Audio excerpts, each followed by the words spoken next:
Strap on your helmets and rev up your engines for Wheel People with Ed Lamberton.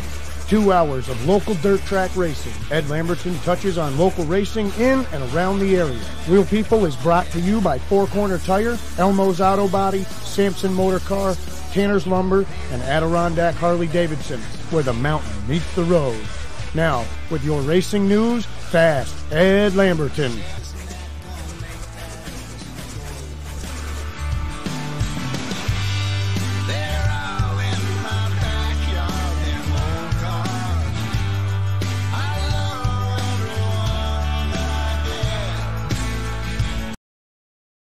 Tonight's broadcast is brought to you by Sampson Motor Car, Amsterdam, New York. Four Corner Tire, Elmo's Speed and Supply, Fonda Speedway Memories Facebook pages, Adirondack Harley Davidson, where the mountain meets the road, and Dairy Frost. Thank you for tuning in to Wheel People with Ed Lamberton. Now back to our show.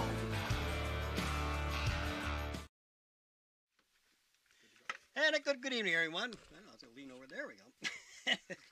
And welcome to another Monday night. We're not doing too bad. About 8 minutes late, but that's okay. That's okay. Give everybody a chance to get settled in here. Well, finally, I know we still got to give Mother Nature a black flag here and get her straightened out here, because this is crazy. Here we are into, starting the second week in May, and we've got 2 races in at Fonda Speedway. We got 1 and the qualifying events in at Albany Saratoga, and Glenridge Motorsports Park has got 1 feature in from the previous week that got rained out, and then, or 2 weeks ago, and then got called again because of a shower that came through last night. So Glenridge is yet to get a complete show in the books, but they have run a couple of events, and hopefully this week everybody will get a chance to get back on track with some racing.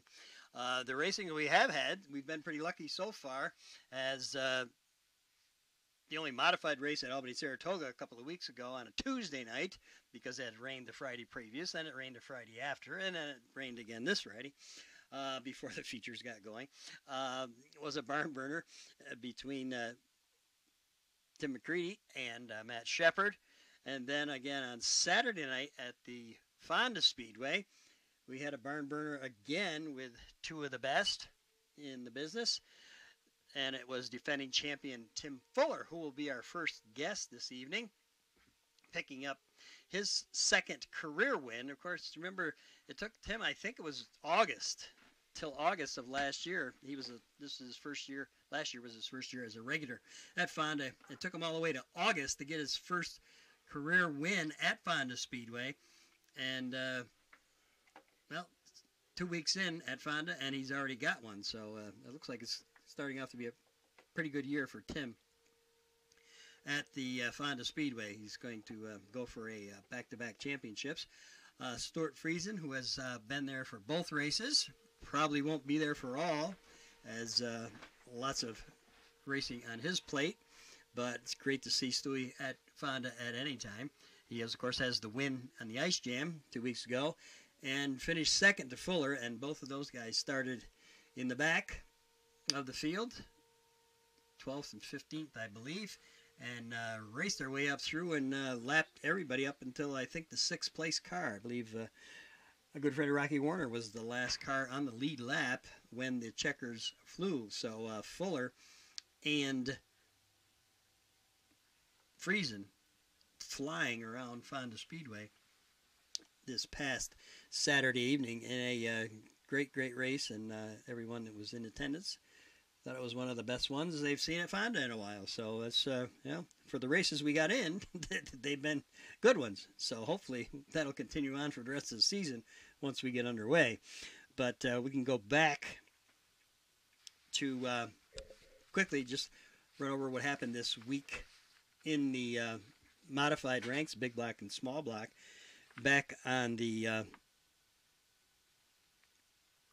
4th at the Outlaw Speedway.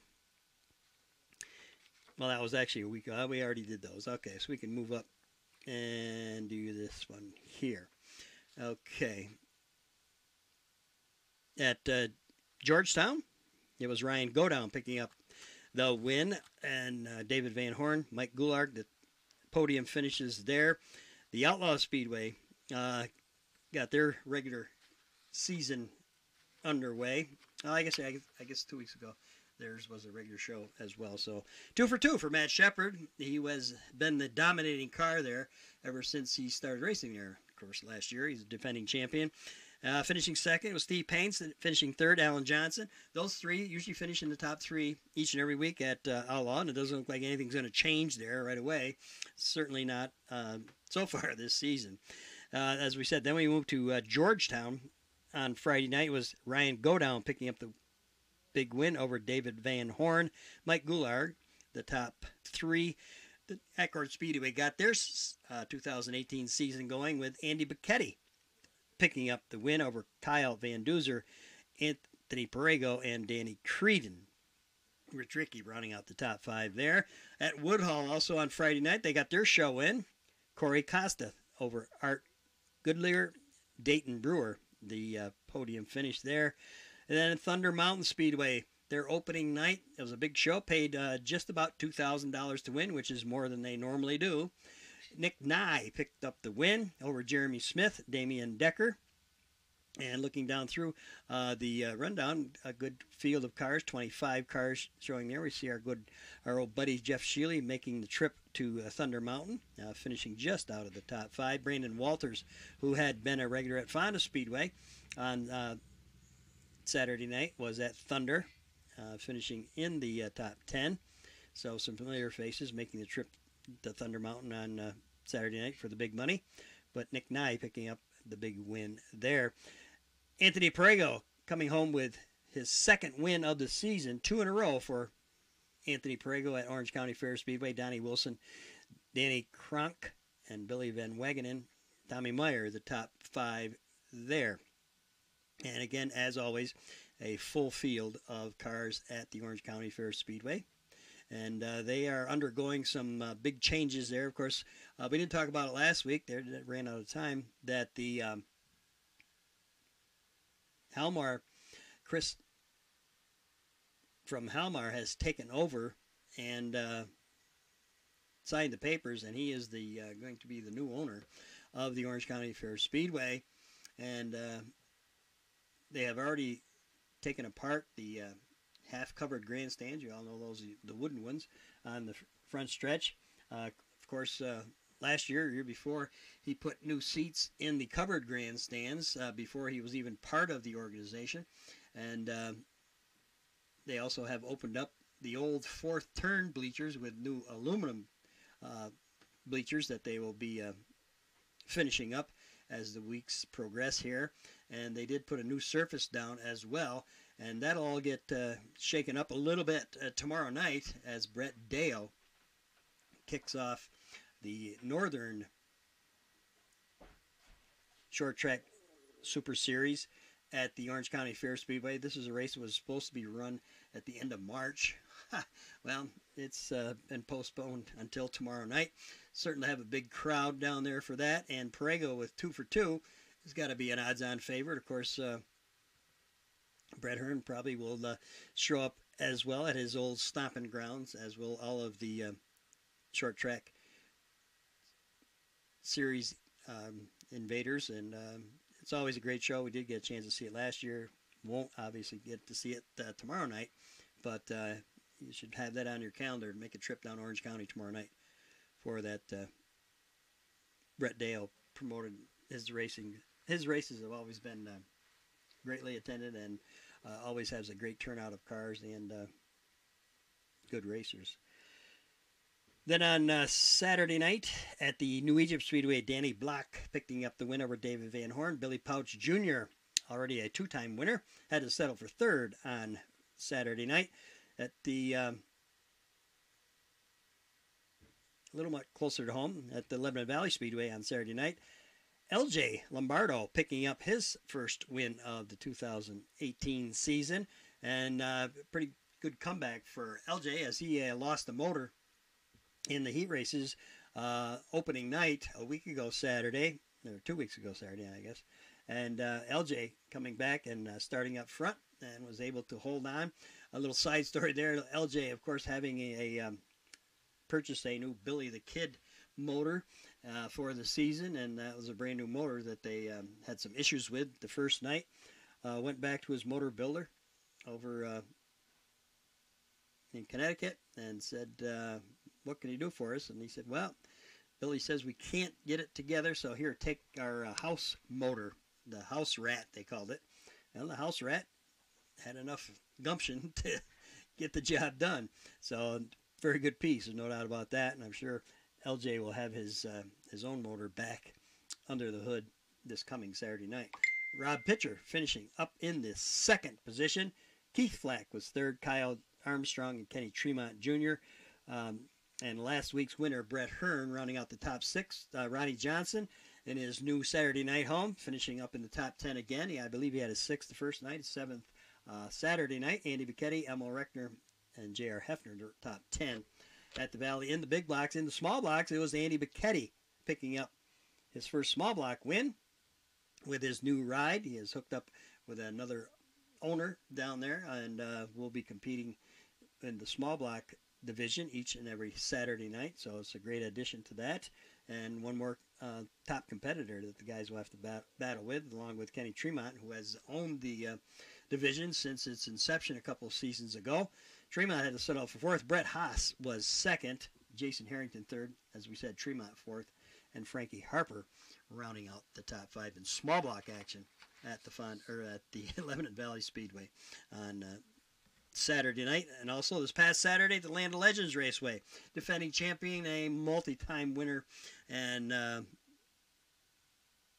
just the guy who's been on fire for the last 3 seasons here in the Great Northeast, if not longer. Actually, if you go back to 2006, which is actually 12 years ago, Matt Shepard, and since 2006, has more feature wins than any modified driver, certainly in the Northeast, and 258 feature wins as he keeps racking him up to this weekend. Won the opening night at the Land of Legends under the new ownership out there, and packed house, track conditions pretty good for a first-timer. The first time everybody got on the track. And Shepard picking up the win, but Eric Rudolph kept him in sight and was closing a little bit in the last lap, so just ran out of time. So Eric Rudolph, who is supposedly going to be a regular on Saturdays at Land of Legends, we'll see, finishing second. Steve Payne was third. Jimmy Phelps, a new regular on Saturday nights. Phelps, of course, with the big block, decided to switch from his old Fulton Speedway, where he had run and won championships there for many seasons with the small block and the big blocks, but they have switched over to all small blocks this year at Fulton Speedway, and Phelps made the switch, and he will be running at Canandaigua on Saturdays. Finished fourth. Billy Dunn rounding out the top five. Albany-Saratoga champion Peter Britton finishing back in the field, so I assume that he had some problems and dropped out before the race was over. At the Grandview Speedway on Saturday night in a regular show, this first regular show they've run, they have had a couple of specials early on. Brett Kresley picking up the win over Jeff Strunk, Ryan Grimm, Craig Van Dorn, and Mike Goulart. At the Fulton Speedway, the inaugural 358 event for the Fulton Speedway. And, of course, we talked about it last year with Corey Reed, the track manager, that Fulton Speedway has had a huge number of sportsman cars turned out, and they did again on Saturday night. If you count the limited sportsman or the crate beginners or whatever class you want to say, the newcomers, they had 85 sportsman race cars at the Fulton Speedway sportsman race cars. And lo and behold, and a great, I don't know how many other speedways would have done that, but they, because of so many cars, they split the sportsman features in three. They had three sportsman features and played a regular sportsman purse for all three of the sportsman features. So kudos to Fulton Speedway. They're really seeing where the future is, and they were trying, and they did, trying to get some of the sportsman guys to move up to the modifieds, but the cost of the big block modifieds are just prohibitive, and so they said, well, we'll go to a small block, and we'll be checking. We'll check with Tim Fuller here in a moment, because he runs a small block, and find out how much difference there is between a cost of a competitive small block and a big block. But I'm not thinking it's probably at least $10,000, which is certainly not anything to sneeze at. But when we get up into the 40 and 50s, what's another 10, I guess? I don't know. But anyhow, Fulton Speedway, 26 small block modifieds on hand for their opening small block event. Tim Sears Jr. picking up the win. Lightning Larry White, who has made the switch over to the small blocks and will be only running at Fulton Speedway pretty much on a regular basis. Larry's cutting back on his schedule, will not be running the Super Dirt Series. He also will not be running his own family's owned Brewerton Speedway on Friday nights. Larry is a burgeoning trucker and has started his own company. Well, he did start 2 years ago, his own trucking company, and very, very busy, and with a wife and the kids and everything else. Larry's grown up and not racing quite as much as he had in the past. Billy Whitaker was third with the small block, all small blocks actually. Glenn Forward and Ronnie Davis III, who was a former sportsman champion, rounding out the top five.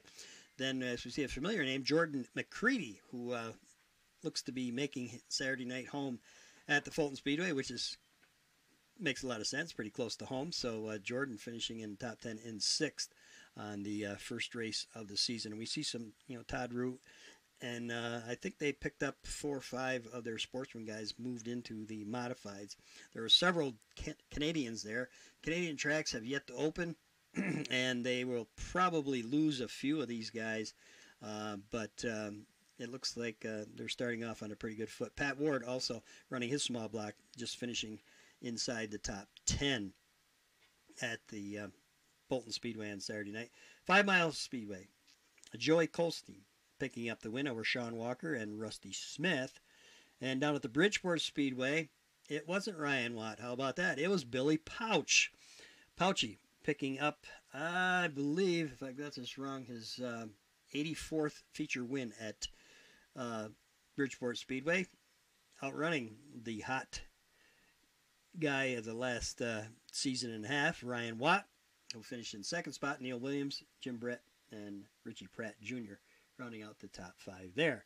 And then at the Airborne Park, kicking off their 2018 season, it was Chris Raby picking up another feature win. Chris, I believe, was the track champion in the modified division, so it looks like things are on the same deal for him as well. David Hebert, Steve Bernard, Steve Bernier, and Todd Stone, who was making his Saturday night appearance at the Airborne Park Speedway. He competed there much of, or all of last season as well. So Stone finishing up in the top 5. And of course, Dirt's own Mike Perotti, his own home track, still getting the job done. Mike is getting a little long in the tooth, as they say, but aren't we all? But still finishing up in the top 10. But a lot of Canadians at the Airborne Park Speedway this year. Jimmy Cottrell also making the trip up after getting rained out at his home track for a couple of weeks. So Jimmy getting nervous, wanting to get some laps in, headed on up and finishing back in the 20s. And Travis Bruno, of course, the young son of Mike Bruno, the Devil's Bowl promoter's son. Travis also making the Airborne Park Speedway his Saturday night home for now. So,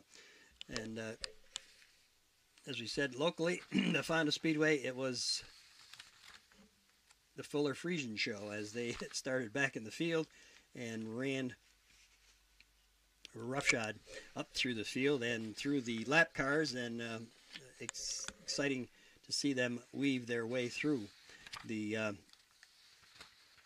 slower cars. And when it was all said and done, it was Fuller picking up the win. Bobby Verne had to be a little bit disappointed, I was imagine, with a third place finish, as he had started in the front row. Jeremy Wilder, Danny Verne again for the second time this season. He will not be a regular at Fonda, but Danny having a top 3 finish.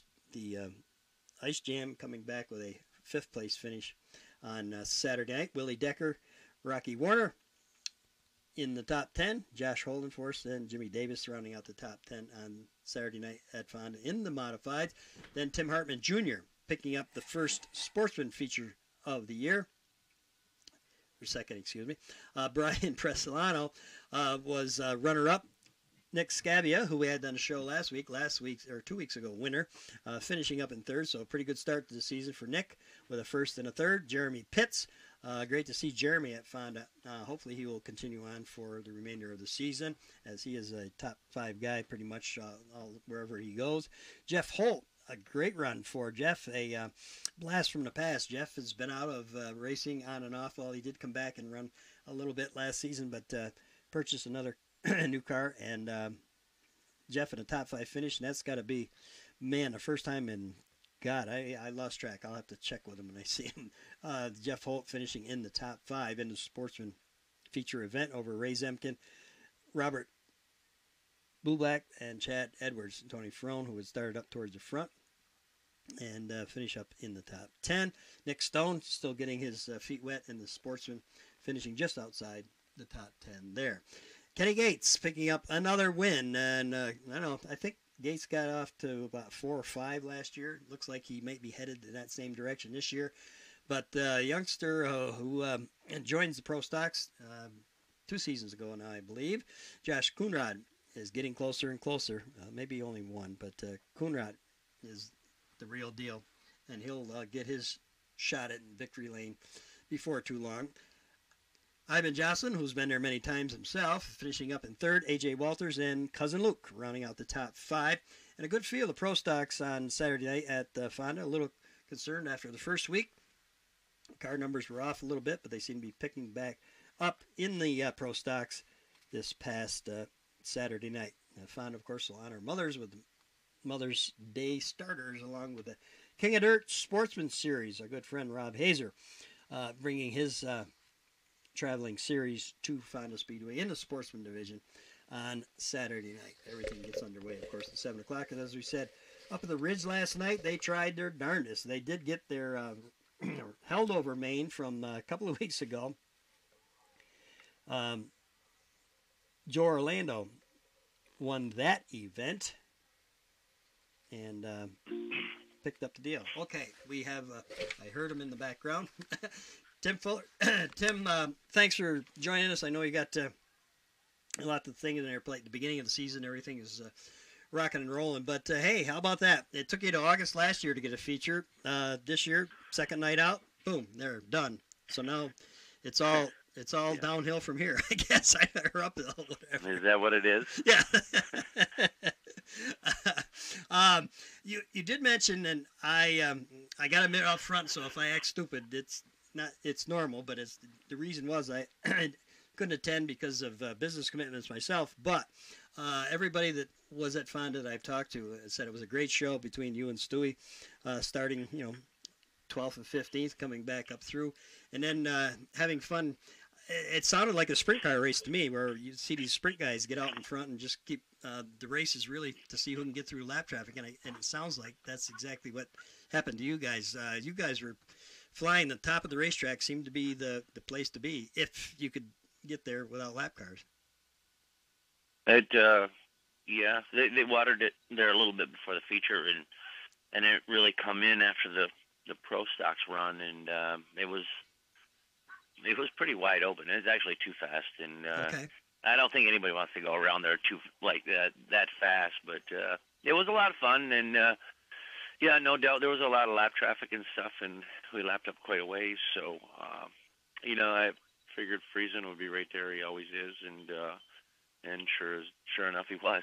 Yeah. Did you ever get a point while you were towards the end there where you didn't know that he was that close? I mean, obviously you knew somebody was there, that's for sure, and it probably would be him. But did you ever get a chance to? Well, no. No. I never. No, you never know. I mean, for one thing, there's no scoreboard or nothing, so you know, right.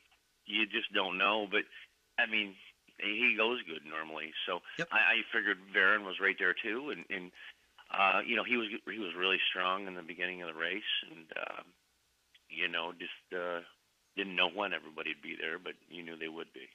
Now, you did mention, I did catch it somewhere here, that you talked about, and I think we talked about that with you last year. Your forte last year, of course, winning the track championship, was being there at the end. It seemed like the last 10, sometimes maybe 8 laps, you were running wherever you were running, 5th, 6th, 7th, whatever, and by the end of the night, you were 3rd or 2nd, or on August, you got the win, but you seem to really come on at the end. And I know you jokingly said last year about it's because you're old and you couldn't see in dust early on, and things cleared off afterwards. But that may have something to do with it. But anyway, what has changed? Because you said you made a motor change this year, so your car was strong right from the drop of the green. Now, without getting into specifics, so somebody can go and call your good friend Kevin Enders and say, okay, I want, and I'm sure they've already done that, I want what Fuller's got. Is it just like a cam change or something? Just enough so the car, what was your problem last year? The car was too strong early and you were spinning the tires?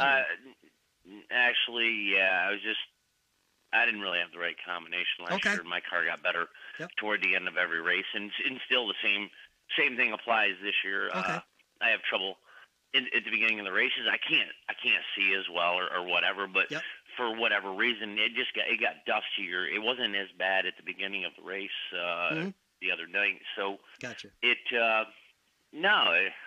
just got a little better motor combination and everything. So it's meant more for a place like Fonda and stuff, and the way the track gets. So, you know, fortunately, you know, hopefully we've hit on something that's pretty good there, and we fire off good, and it worked out really well. I can't remember the last time I had a car that strong, especially there. So even as good as my car was last year, it rolled around there really nice.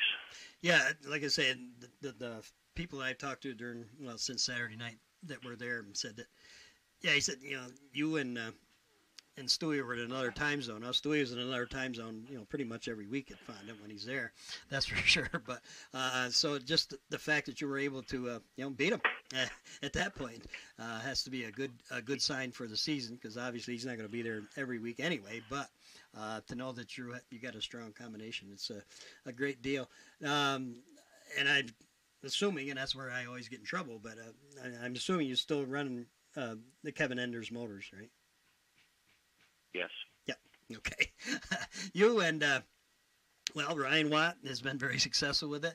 Jimmy Horton has won, and Peter Britton, of course, is. So we've kind of seen the pendulum swing. I know back in the day when you were racing here full time before you left for the late models. You know, Kevin was kind of on top of the heap at Syracuse for many seasons, and then he kind of fell off, and that's the way thing goes in the sport. But it's great to see him come back, and all the guys that I've talked to that deal with him, he said that he's a great guy to do business with, and you know, you can as Peter Britton said, he listens. I guess I don't know if that's different in some of the other motor builders or not, but do you find that way too? Well, it helps. You know, you gotta listen to what the driver wants. Right. Now, it was just kind of happenstances the way things turned out here. Your old protege, and I hope we can still kind of call him that, but Mike Maresca picked up his first late model win on Saturday night, same night, or maybe it was Sunday. I guess. Anyway, we got Mike on the show here right after you go off. Anyway, to talk about it, but I hadn't realized till he actually called in early, so we visited for a few seconds here. I hadn't actually realized that he had actually moved to Ohio. Was that to be closer to the hotbed of late model racing? Well, yeah. I mean, automatically it puts you 6, 7, 8 hours closer to any racetrack. Right. I mean, when I was doing it, to run a local track would have been 6 hours away to the closest one. So, right. If you're going to do that deal, you better be in the heart of it. In being out there with the car, you just can't fly into races. You actually have to go out there and you got to learn it and live it and do it. So, he moved out there and he's doing that. And he'll probably run a handful of races back here. But if you're gonna if that's what you want to do, you better focus and concentrate on running a late model. And, there's plenty of modified shows you can come back to and run whenever you want. But, that's not a league that you can just dabble in, the late model deal. You got to go and go all the way. Right. And actually, he's did more than dabble, that's for sure, because he started off early in the season out in Arizona and had some top 10 finishes right off the bat, and maybe got spoiled, figure out, hell, this is kind of easy. But then, of course, reality set in. I know you're laughing, but you've been through that yourself. I told him what was going to happen. I mean, yeah, I'd been there and done that, and, right. And I'll tell you, it's. I just told him, I said, you gotta take a lot of lumps in that deal, and you're going to get beat a lot. And if you can overcome it mentally, yes, you'll do fine. All you got to do is just keep doing it. Mm-hmm. And I'm giving you credit. I don't know if you want to take it or not for talking him into this deal, or did when he started racing the Sportsman and then moved into the Modifieds the last couple of seasons. In fact, you had said on the show here last year that you thought he was heading in that direction. I guess we just talk about financially. That's if you want to do this for a living, that's almost your option. Yeah. Right. No, that's the only option. Mm-hmm. Yep. If you want to do this for a living, you better get into it and do that, because they pay a lot of money. There's as far as modifieds, what do you got? 20-some series races and a few big shows toward the end of the year, but right. They have big shows, big paying shows all the time. So there's a lot of grind to go with that, though, too. You got to go out on the road and do it. But he's 23. I mean, he can always come back and do this. He's got a lot of time. Yep, that's a very good point, and we will bring that up with him when he gets with us here. But so, and well, that's being me. I thought, after we had chatted with you and talked to you at Oswego and whatever, that you might possibly take off and go on the road as his crew chief or whatever. But he's got hooked up. He does have a team that he runs for. They are a team that has run late models in the past, correct? Yes. Yeah. Russ King. Russ King. Okay, that's it. I couldn't think of it. Yeah. So I don't get personal about the whole thing, but it was your choice not to go, or didn't you want to go, or you felt you were better off doing what you had to do? Yeah, I could have went, but I still want to race, and I did that. I did that whole traveling thing, and right. It was one of the contributing factors of why I didn't do it was the travel, and gotcha. He's 23, I'm 50. There's a big difference there. I'd already been there and done that, and it's a lot of traveling, and to be able to come back here and to run the modifieds and stuff again. It's a little bit closer to home. You actually, there's a lot more things I have to tend to and stuff back here at home. So, right. Hey, would I love to do it again? Yeah, but that was a part of my life. I think is over. Right. Yeah. Well, hey, that's things change. There's no doubt about that. I mean, we talk about even Larry Wright, who was not a very old person, to say the least, is tuned down because of the business he has now and the change in his life with the kids and everything else. And I know you've been through that as well. It is a change. There's no doubt about it. People grow up, and sometimes you have to. But with that said, so you're going to And I guess that was a question mark with a lot of people too, being that Mike's dad and is your major sponsor. That once Mike took off, that you might be leaving as well as far as Fonda Speedway. But it's great that you were able to come back. And I know that I have talked to Mike's dad many times, and he loves Fonda Speedway. So how did that whole conversation go down? He said, "Okay, I'm gonna, Mike's gone, and I'm gonna help you out." You go ahead. Yeah, no, it just he's gonna come back. Everybody comes back, and yes, he wants to keep the modified portion of his stable going. Gotcha. And that's where I'll stay up here and do this, and his stuff will be ready for when he comes back to run it. And this modified game does change every now and again, and you got to stay up on the changes. And the biggest thing is if you walk away from it for a year or two, you don't know. You could lose it. And if I stay there, and keep things rolling, Michael can come back, jump in a car, and go, and hopefully be right on par with what he's got to do. So Mike was good with it. He was good with me continuing to run modifieds and stuff. And when I had time, if I had time, and wanted to go to a late model race with Michael, that's what I do. But cool. First and foremost, I'm going to run modifieds and going to continue that way, I guess. Okay, and now, of course, you didn't get a chance. I mean, every track has been suffering, and well, you guys too. I mean, you do this, basically for a living too. So all these rainouts are killing you in the pocketbook. I know myself. I lost a couple weeks of my own business before we even got started. Just the weather, nothing we can do about it. No sense of crying about it. It's over. But the Utica Rome Speedway has switched to small blocks, as has Fulton. Fulton had 26 cars, and there was several of them. Canadian cars probably won't be there on an every weekly basis, but how competitive? And I'm assuming, and that's where I get in trouble, that you were going to run the small block at Utica, or are you?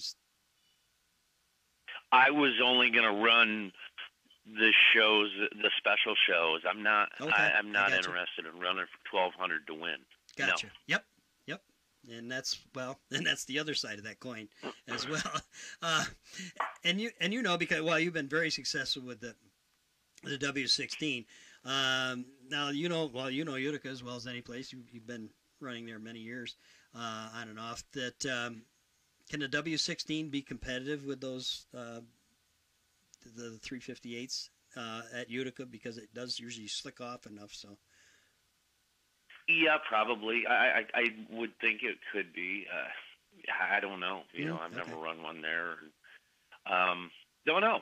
Time will tell, but I'm not sure. Okay. I couldn't answer that. Okay. No, that's fair enough. I just figured you had experience with them, so you kind of got a feel. I mean, obviously you do very well with. So you're going to do similar to last year then, Mohawk, on once they start opening on Fridays with a W16. Yeah. Yep. And I'm going to run Fridays and Saturdays at Fonda, and then I'm going to leave Sundays open to whatever has the best paying shows, I guess. Between Utica, Weedsport, Cornwall. I'm not gonna consistently run at Utica. Gotcha. Yep. And I know there's other owners and drivers that are making that decision as well of where to go. I bet they are. Because we all know. Well, we talked about this with you last year. I mean, obviously, okay. So we're gonna run. We're gonna save you guys this whatever the difference is, and that's the other question I was going to ask you. Now, obviously, you run the W16 most of the time in your small box. Do you have an open or whatever you want to call it, a good 358? Yeah, a non-ported engine. Yeah, there you go. Yep. And just for sake of argument here, I guess we know that, and you talk to different people, and I'm not even going to ask you, it doesn't matter what your Kevin Enders motor costs anywhere, but I did see obviously that Mike had a couple of motors, new ones, and one used one, saying I assume they're close to yours for sale, being he wasn't going to spend a lot of time here, and he was asking, I think 38 and 34 or something like that. So, that's still well under the 40 and I don't know where they're getting this 50. Most guys I talked to said, nah, the guys are making those things up. They just like to think they spent that much money. But anyway, uh, compare that to a small block. I think I heard somewhere, maybe it was Larry White when we had him on the show at the end of last season when they talked about making the switch. You could buy a small block from Kevlar. I think complete everything the best of what I think he was talking damn close to 25 to 28 for that. So where is the savings coming here? There is none. Okay. It's a sore subject with me. Okay. Okay. It is. No, Okay, it just is. I mean, I don't hide it. I don't care. No. Yep. You don't run small blocks and go and run for less money. You don't do that. I mean, you take Can-Am Mohawk, they're 1,400-1,500 to win. You don't drop down to 358 and then make it 1,200 to win. That doesn't do any good. I mean, auto racing's kind of fallen off all around. You just don't. I mean, how many drivers can go and run for 1,200 to win? Mm-hmm. To me, it doesn't make any sense. But I'm not a brain surgeon or a track promoter, so I don't know. Well, I think Pete does it right. Pete pays good money. Yes, he does. Yes. And he's still surviving, so it can be done. I don't know. I'm not a track owner. I don't know how to do it, but the reason we were selling big blocks is Mike Maraska has 12 of them. Okay. Okay. Right. And now everything's running towards small blocks. Well, you don't need 12 big blocks sitting around. So, I told him, I said, get rid of some. Michael's gone. Right. Late model racing. It's just me. I'm going to run Saturday night in the series. You don't need that many big blocks. Right. But is that kind of right though? That even if you want to go, like you say, you heard these crazy numbers, and I don't, unless I saw the bill, I wouldn't believe some of them. But so basically, you're saying maybe $10,000 difference between a big block and a small block. Good one. I would say 10 to 15 difference. In right now you're running for less money, and you've got to rebuild them quicker than a big block. I don't see where it's feasible for the racer. Right.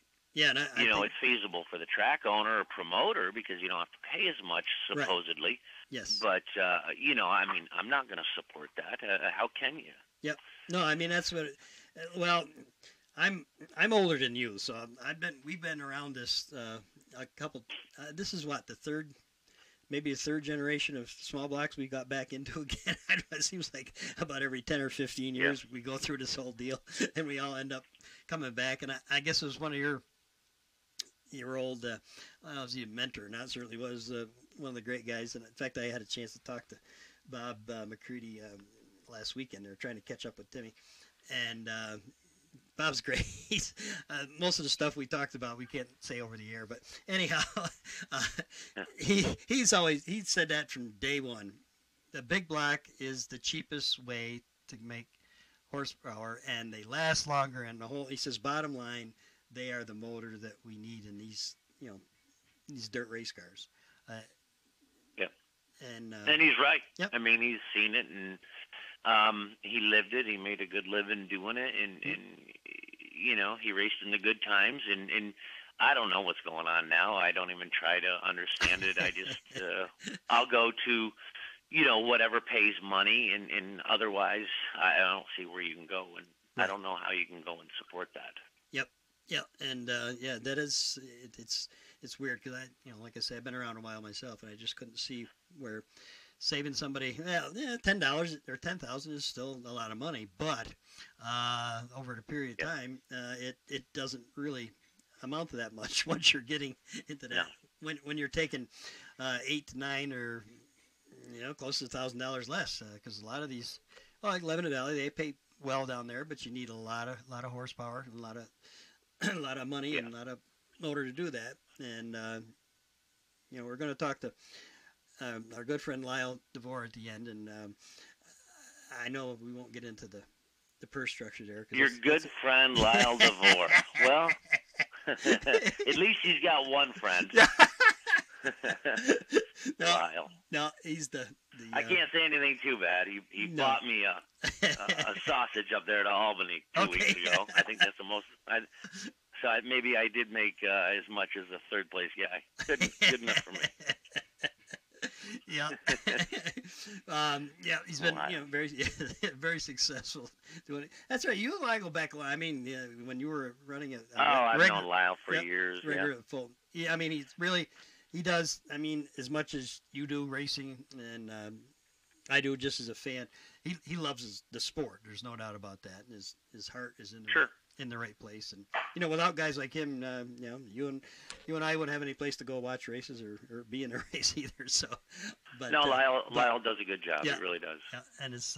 I mean, you can't complain with the way Albany has a turnout. They've got a great turnout of cars and fans and everything. He does a good job. Yeah, that last. Really does. Yeah, and we'll see you down here for a couple of shows. Of course, probably the Deo show maybe, and also Brett's show. Well, that's a series show, so definitely we'll be down for that. Right. But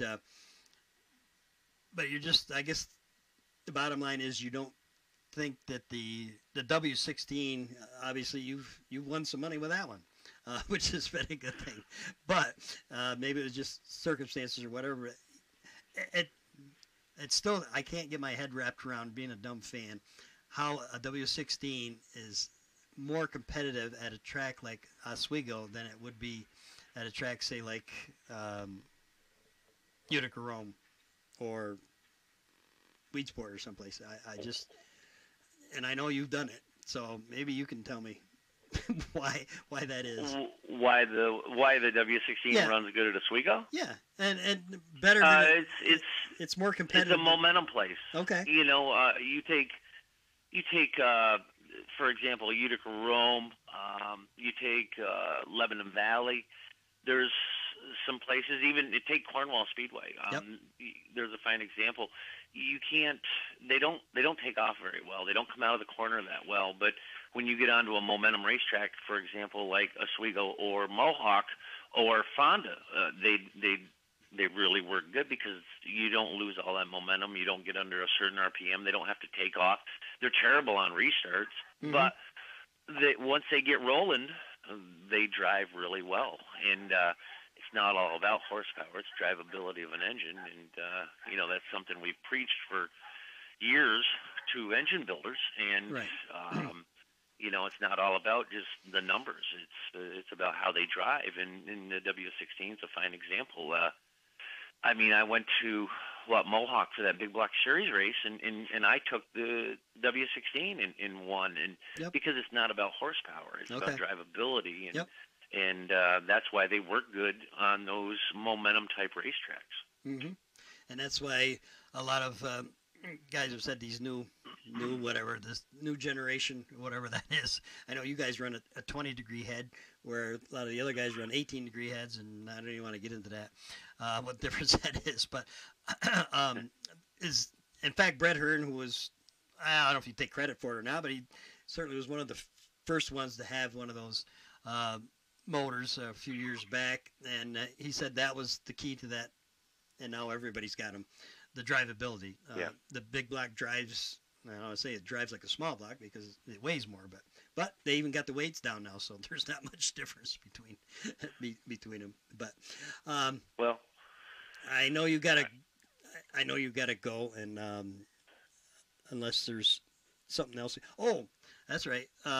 You're gonna make it over. I saw somewhere where you said you would when you got the chance.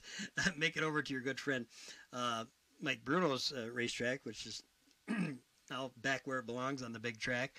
And have you talked to Mike about the purse to make sure that it's worth your time to come over there?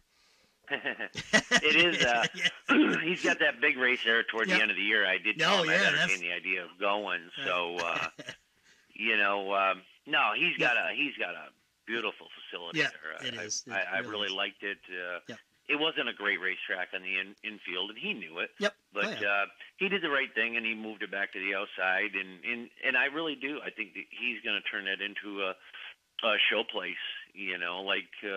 like a weed sport or something, because he does everything top notch there, and it's a nice looking place, and I think he can host some pretty good events there once he gets rolling. So, no, that Sportsman race, I think you'll have a pretty good turnout for that, and I think it's in September. But Yes, it all depends on how the scheduling turns out. I'd love to go, but you know how that goes. Yeah. Who the hell knows what else I'll be racing? Yeah.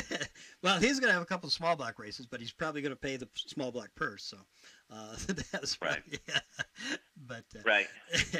oh, and we got to give a Well, shout. anytime I can support him, Right. I do. Oh yeah. So. Yeah, we're going to get Mike on the show here in another week or so when he's ready to fire off there. It looks like he's going to be starting the season about the same time everybody else is anyway this year, even though. Right. It's so late. Right. But, and we got to have a shout out for your other good friend from our area, Denny Palmetier. And Denny said that, what was it? Yeah, was it Albany, Saratoga? Yeah. The top 10, the top 6 were all on Integras, and I know you and Denny have been going a long time, back and forth, and it looks like he's, or the Integra folks, which he is a big part of, have got this thing figured out. Now, that's what we didn't get a chance, and I say, if you got to go, just say, I got to go, and the hell with it. But, well, no, he does a good job. I mean, he goes to the races, and he's around everybody, and they got a good product, and to be able to have a rep in that area, I think it's good. I mean, you saw it, Friesen made the switch, I think, last year or something, and he definitely hasn't slowed down. If anything, he's gotten better. So, that's a good product, and to be able to have a rep out there at all the racetracks, it's very valuable to have. So, now are you, even though I know go ahead. Yeah, go ahead. Last year you said, you experimented pretty much the whole season at Fonda, and you said that was part of the reason why you didn't have maybe more W's, because you were trying different things pretty much on a weekly basis. And I know every week I go see Denny running through, and he says, let's see what we're going to try tonight. We say, we'll do this, or we're going to do that. But it seems like everybody's come to your way of thinking, or Ryan Watt's way of thinking, or whoever wants to take credit for this whole thing. I see Charlie Langenstein says that it was all his idea, but I mean, you've been racing cars as long as I've been watching them, and coil cars are nothing new. I guess the new thing is what's making them better, more competitive, I guess, is, the shocks and the springs now are better than they were, back in the day. Yeah, there's just a lot more information out there and Okay. everything. So, the biggest thing is trying to make them consistent.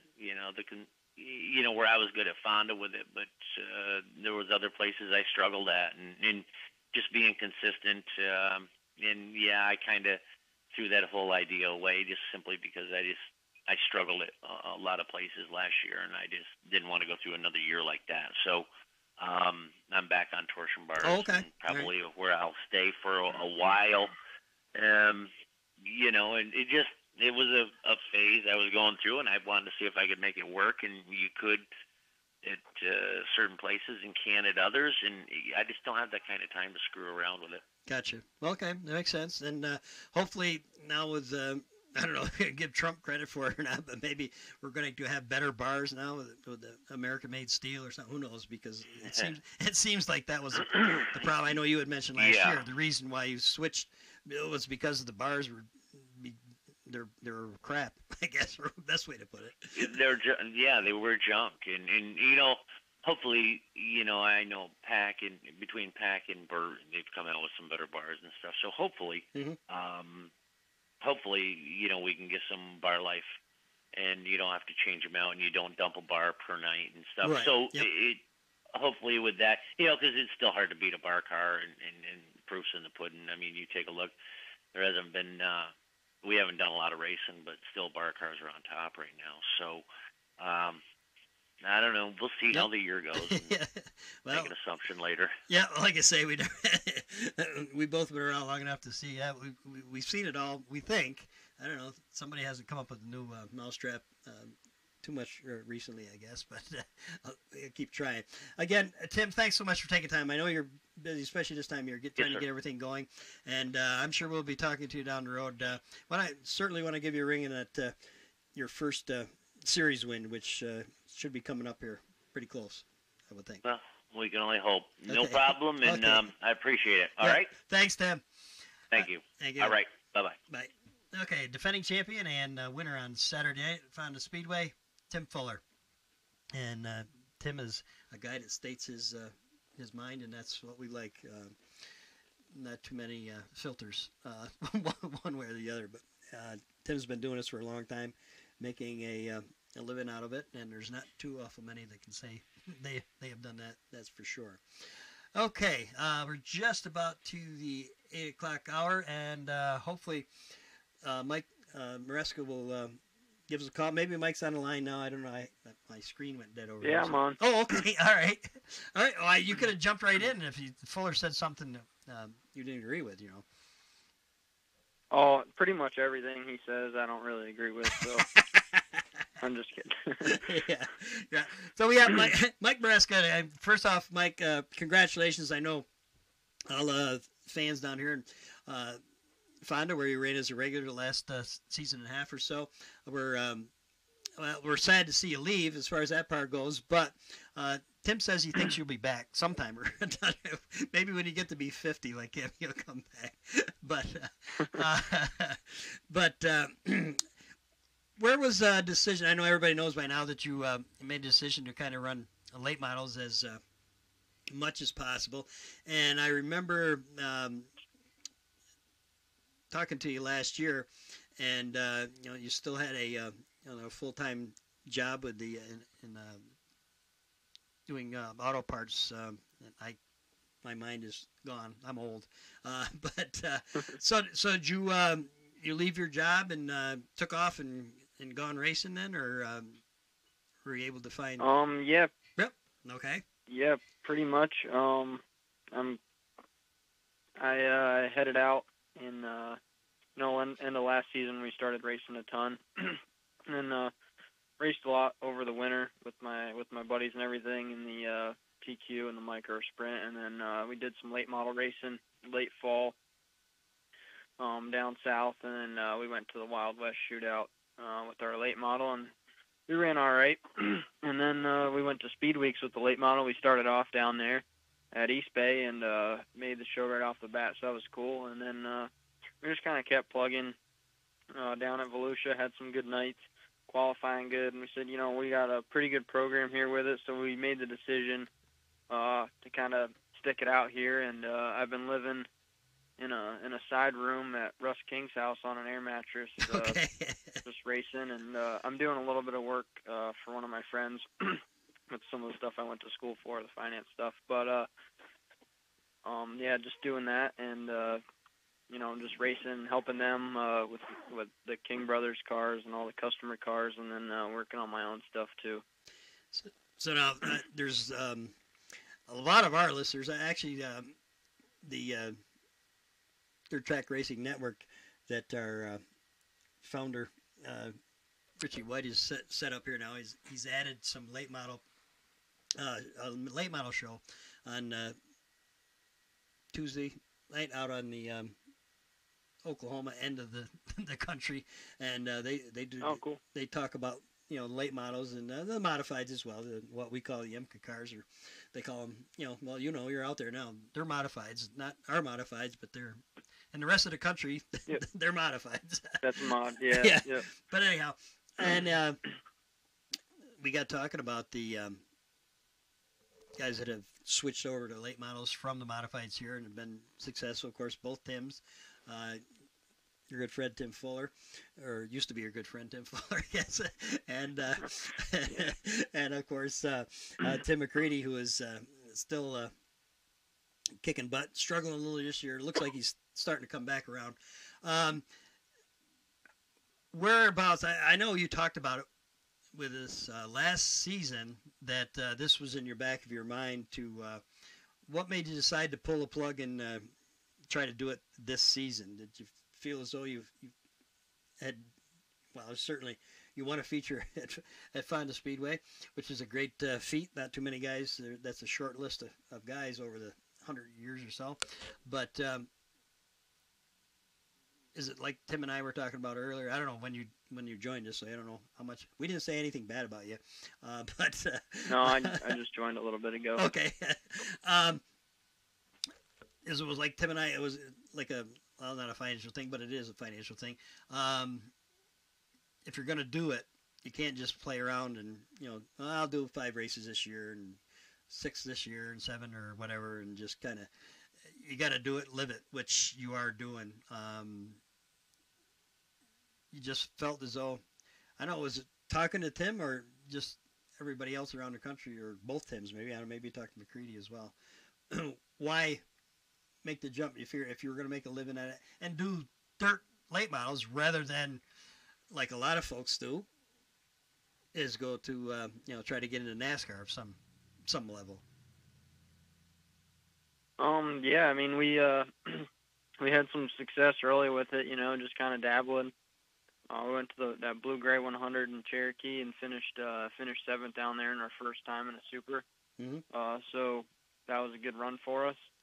And, went down to Arizona there, and, we said, okay, let's try Arizona, see how it goes. And that went good. So then we said, all right, let's try Speed Weeks. And that went pretty good, I think above our expectations and everything. So Mm-hmm. we know we weren't ready to run. I'm still not ready to run. I'm not fast enough to run a full national tour like Lucas or Outlaws yet. Okay. But I can run around here and run some regional stuff that pays decent, and get used to the cars and get some wins and confidence under my belt before maybe that is an option one day. Mm-hmm. Who knows? So that's kind of what we're doing this year. Is we're running.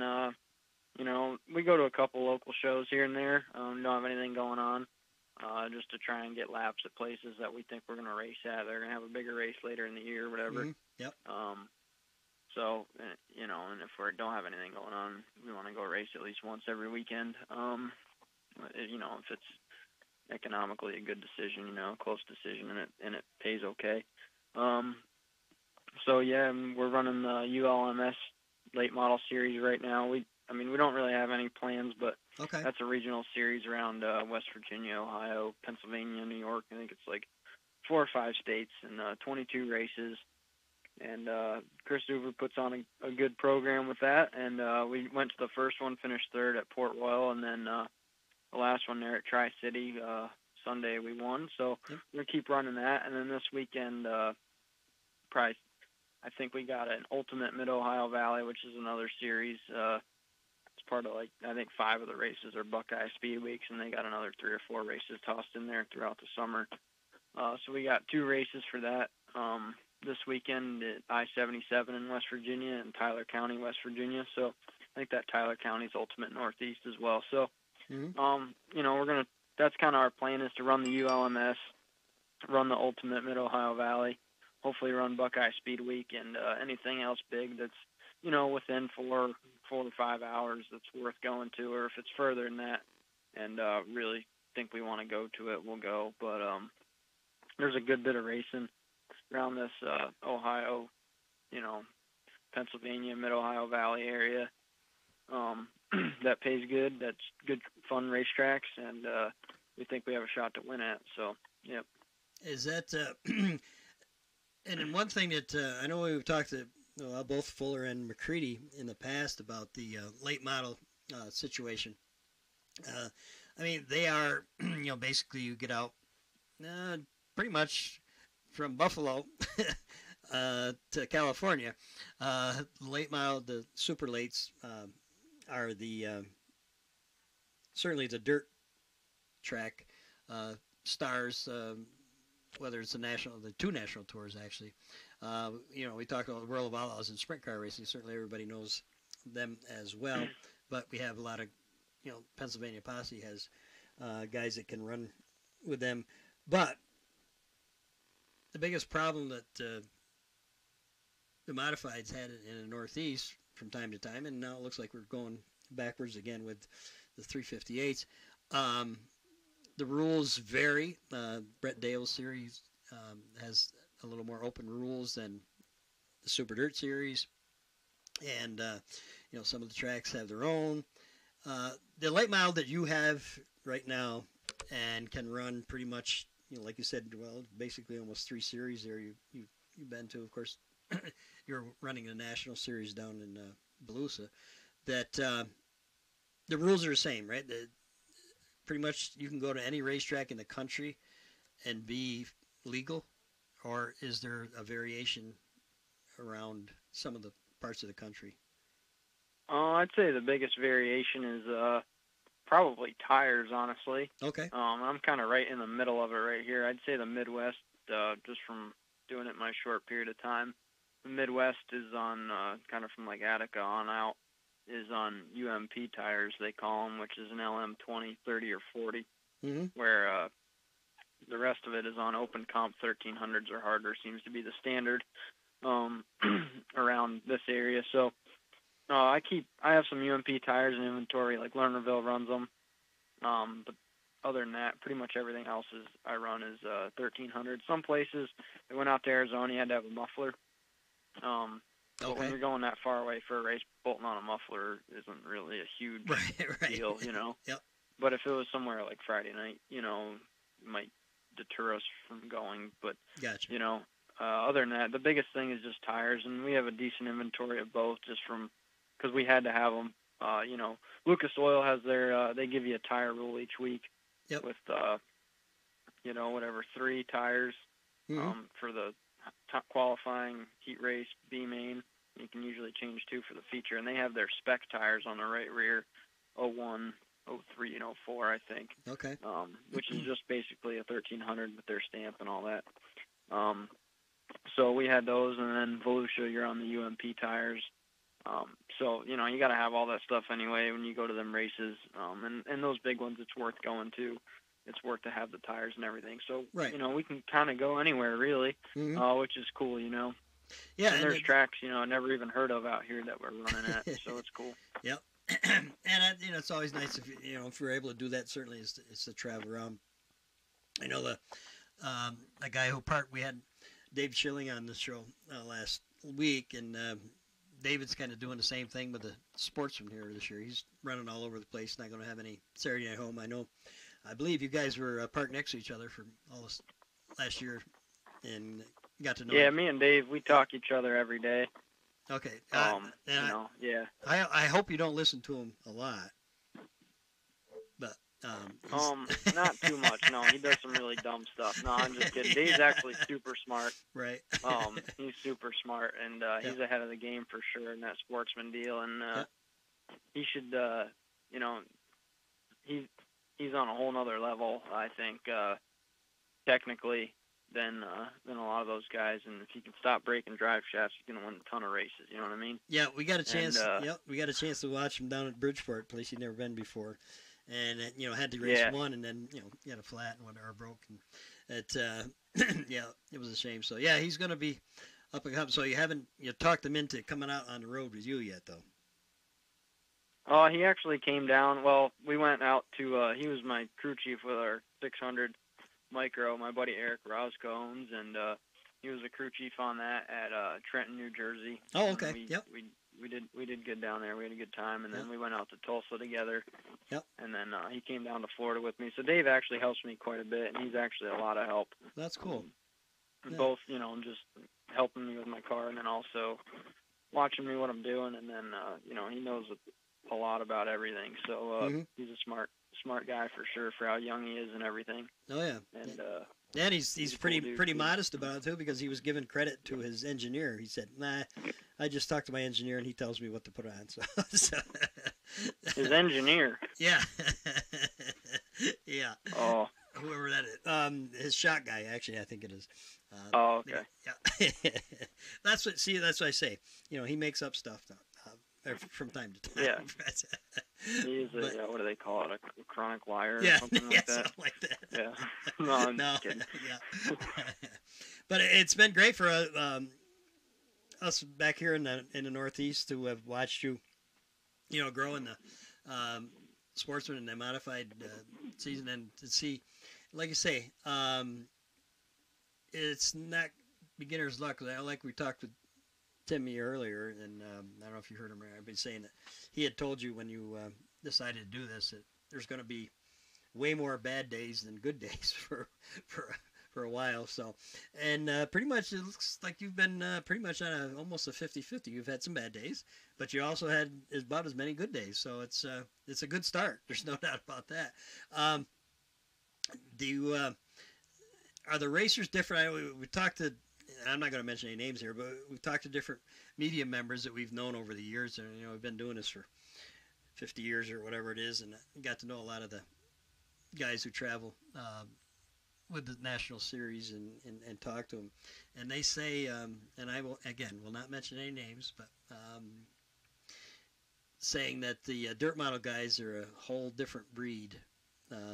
They are, well, I guess especially the guys from down south.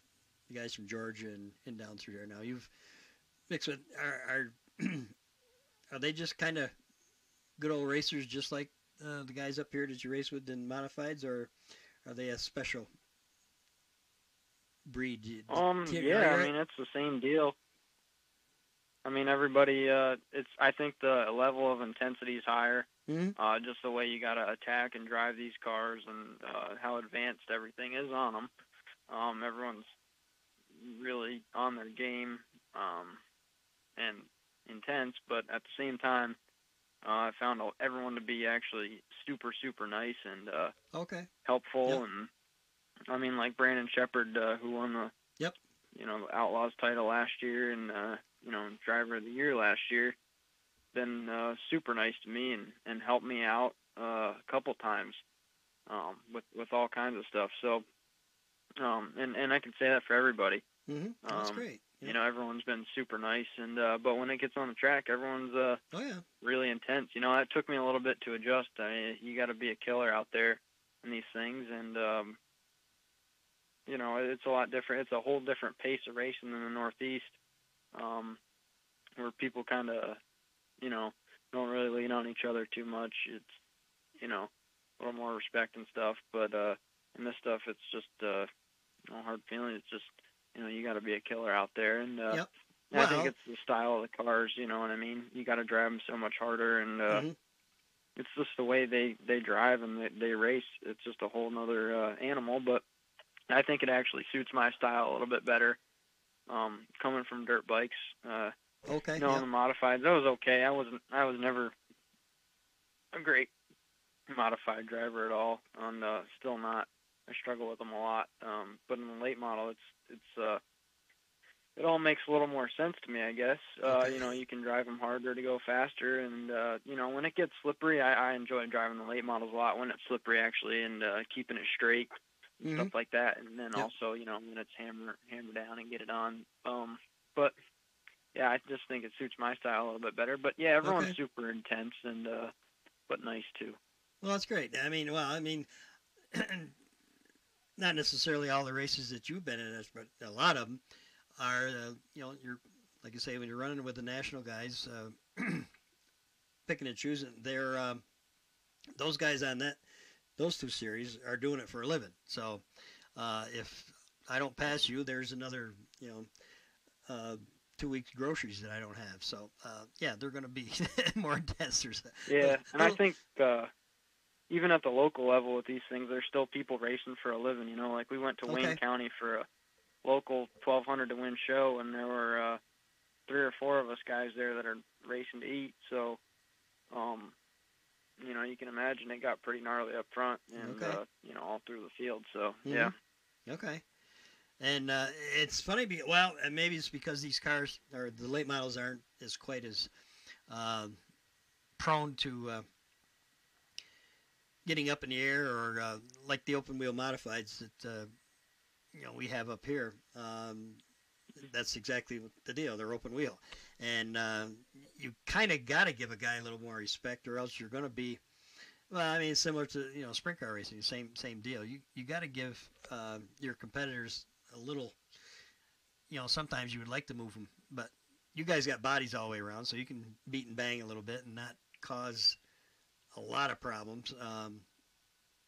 So I would think that would be a little more fun to race that way, knowing that, you know, we could hurt somebody here if we we don't mess around. Not to say you can't in the late models, but yeah. So that kind of what you Yeah, I mean it's definitely like that. You know, I had a good run, good battle with Jeff Ryan down at Port Royal.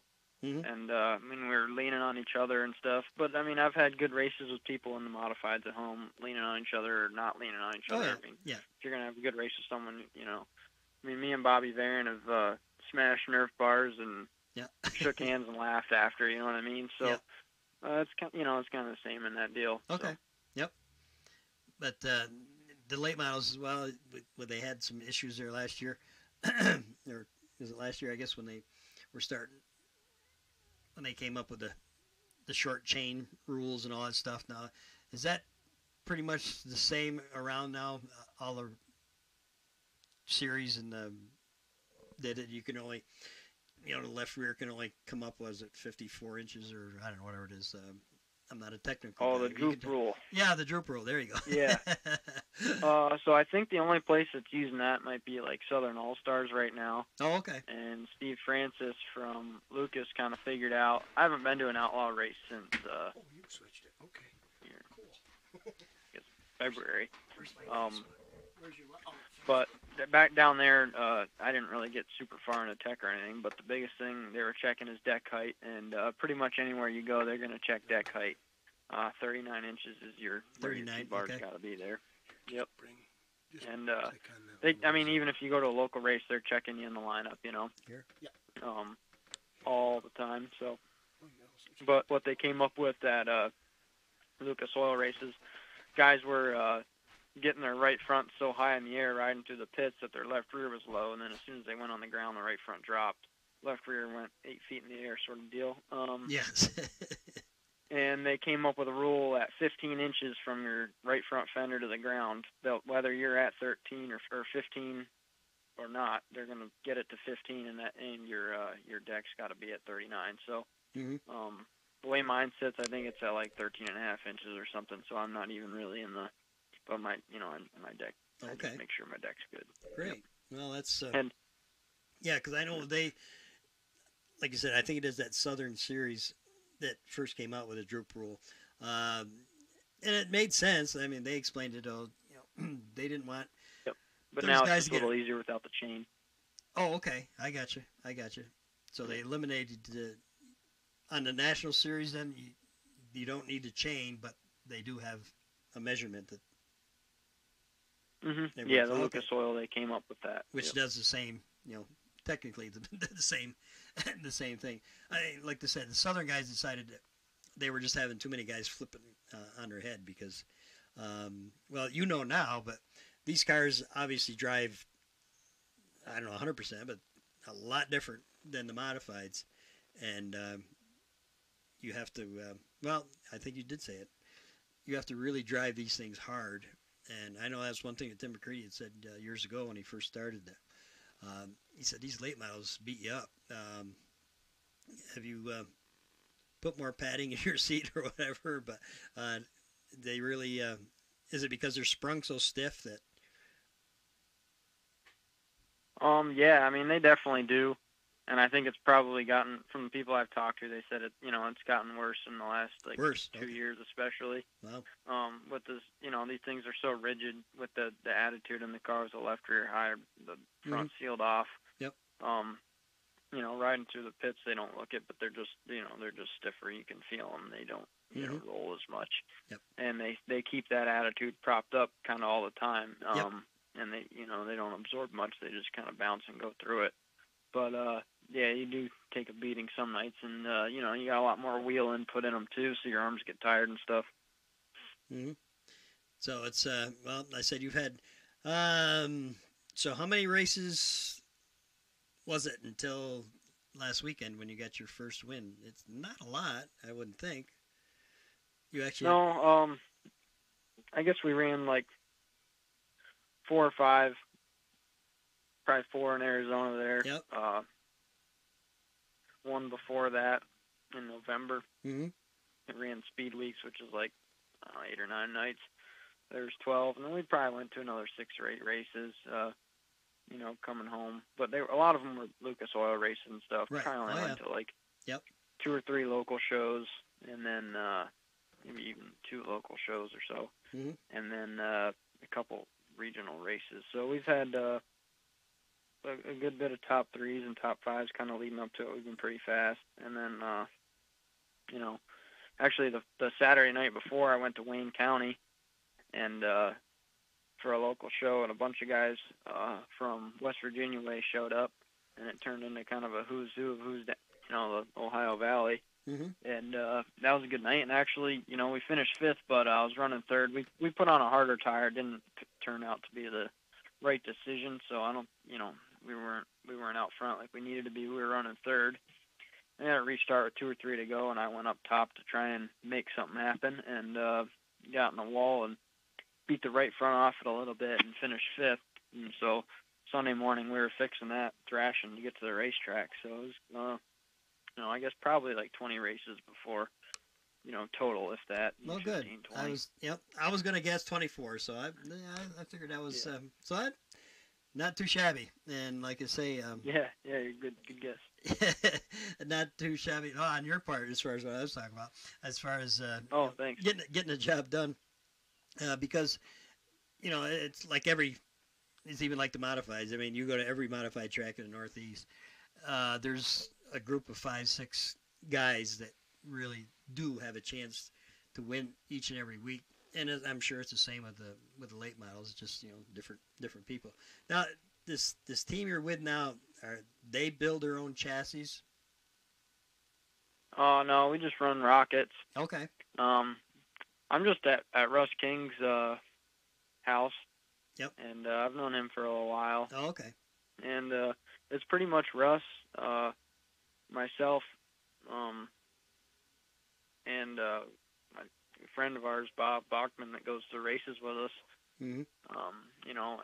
On the weekends, and he comes and helps out in the shop and stuff. But he helps out with Russ's dads and brothers and everything. He's just a all-around good guy, and comes and I'm fortunate to have him come lend us an extra hand, And I've got some friends out here I've made that come and help when they can, and Russ has been awesome. And we're running the Rocket XR1 chassis. It's been I haven't had any complaints. I'm loving it, and the Integra shock package we got on it and everything is really good. So yeah, we're liking it. Oh yeah, well, I say it's been for Northeast fans, it's been great to watch you guys. Well, all your guys. It's just, and it seems like even the modifieds now, it's tough the guys you talk to get people to help you out.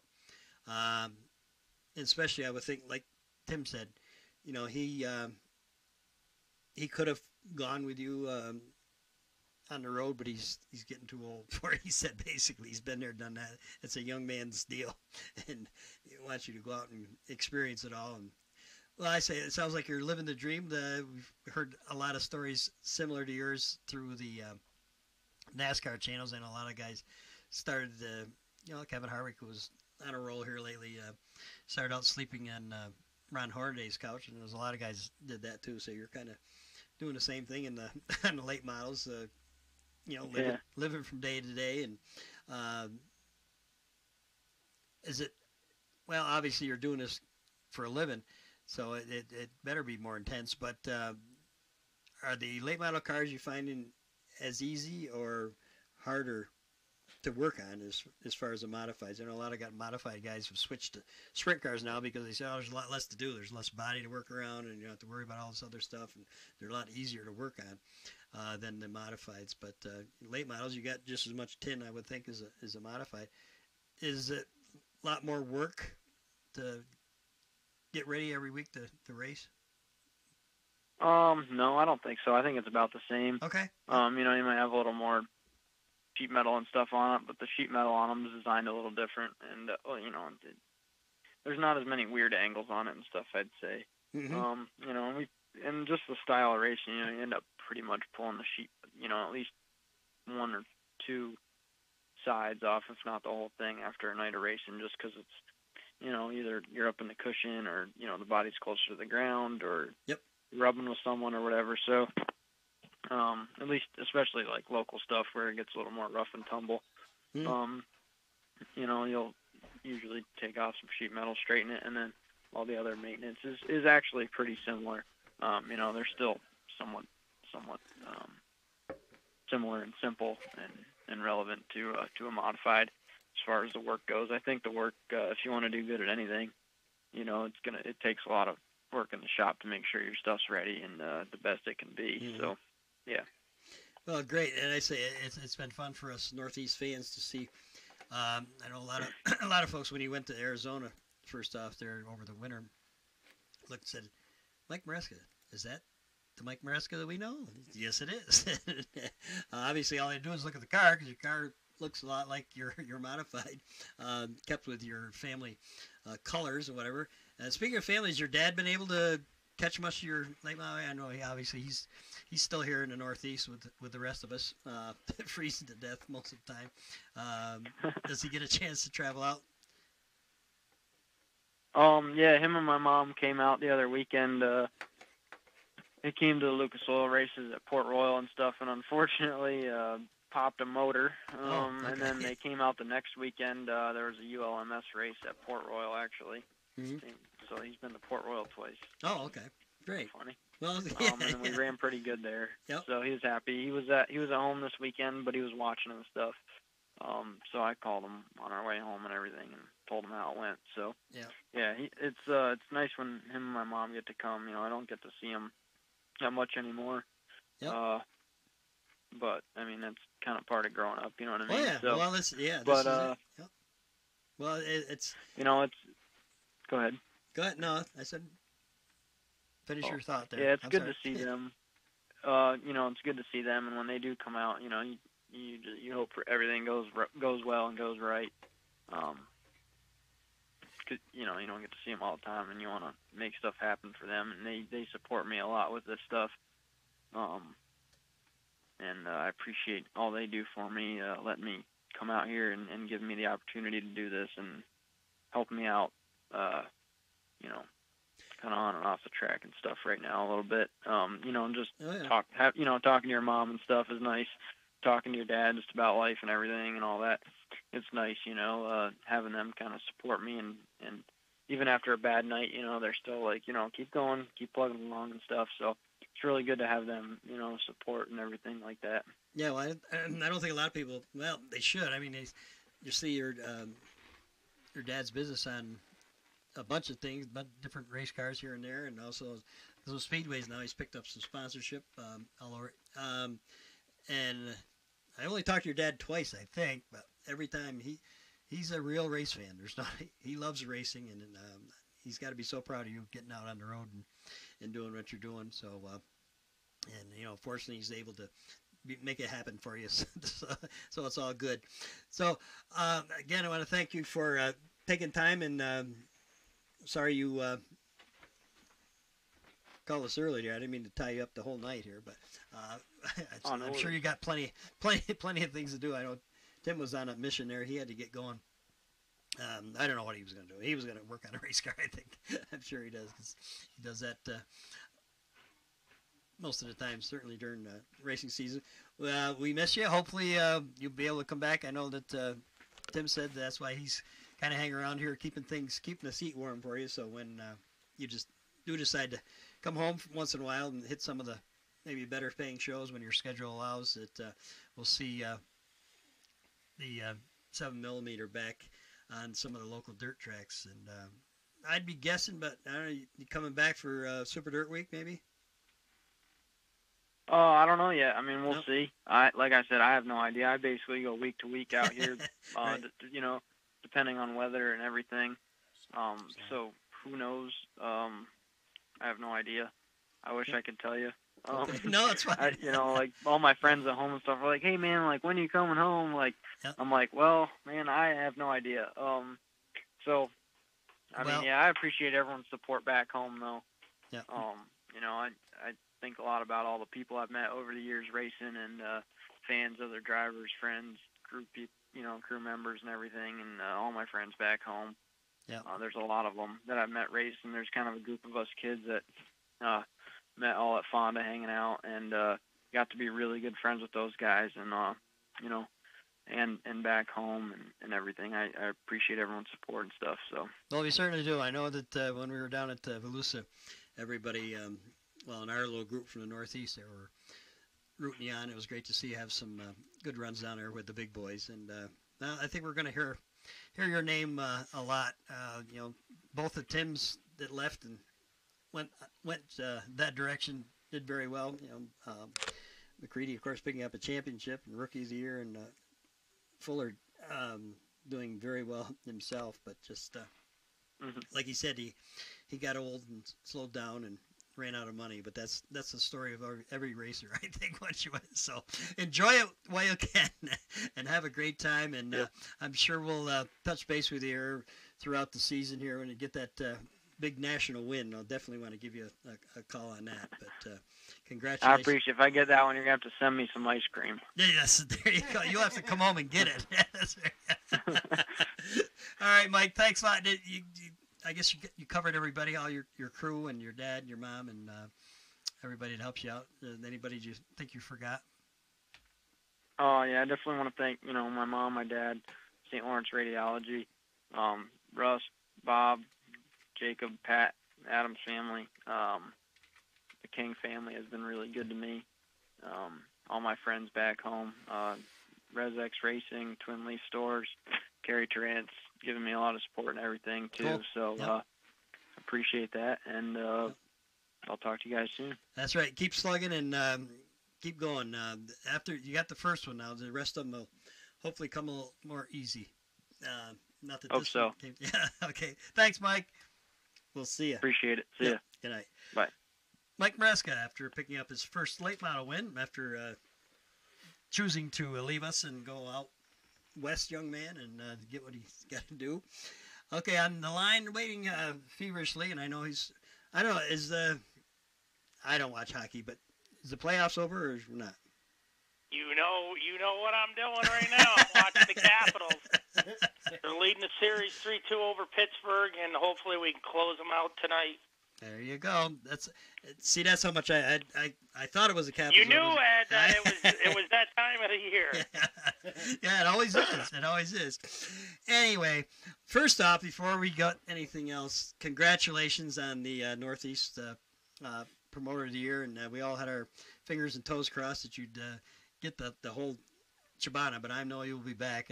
I think Howard went down 6 or 7 times before he got the big one, but just the fact that you got this one so early in your promoting career is pretty neat, and nobody has to wonder why you got it. All you had to do is show up there 2 weeks ago on Tuesday night and find out. Yeah. You must be doing something right. Thank you.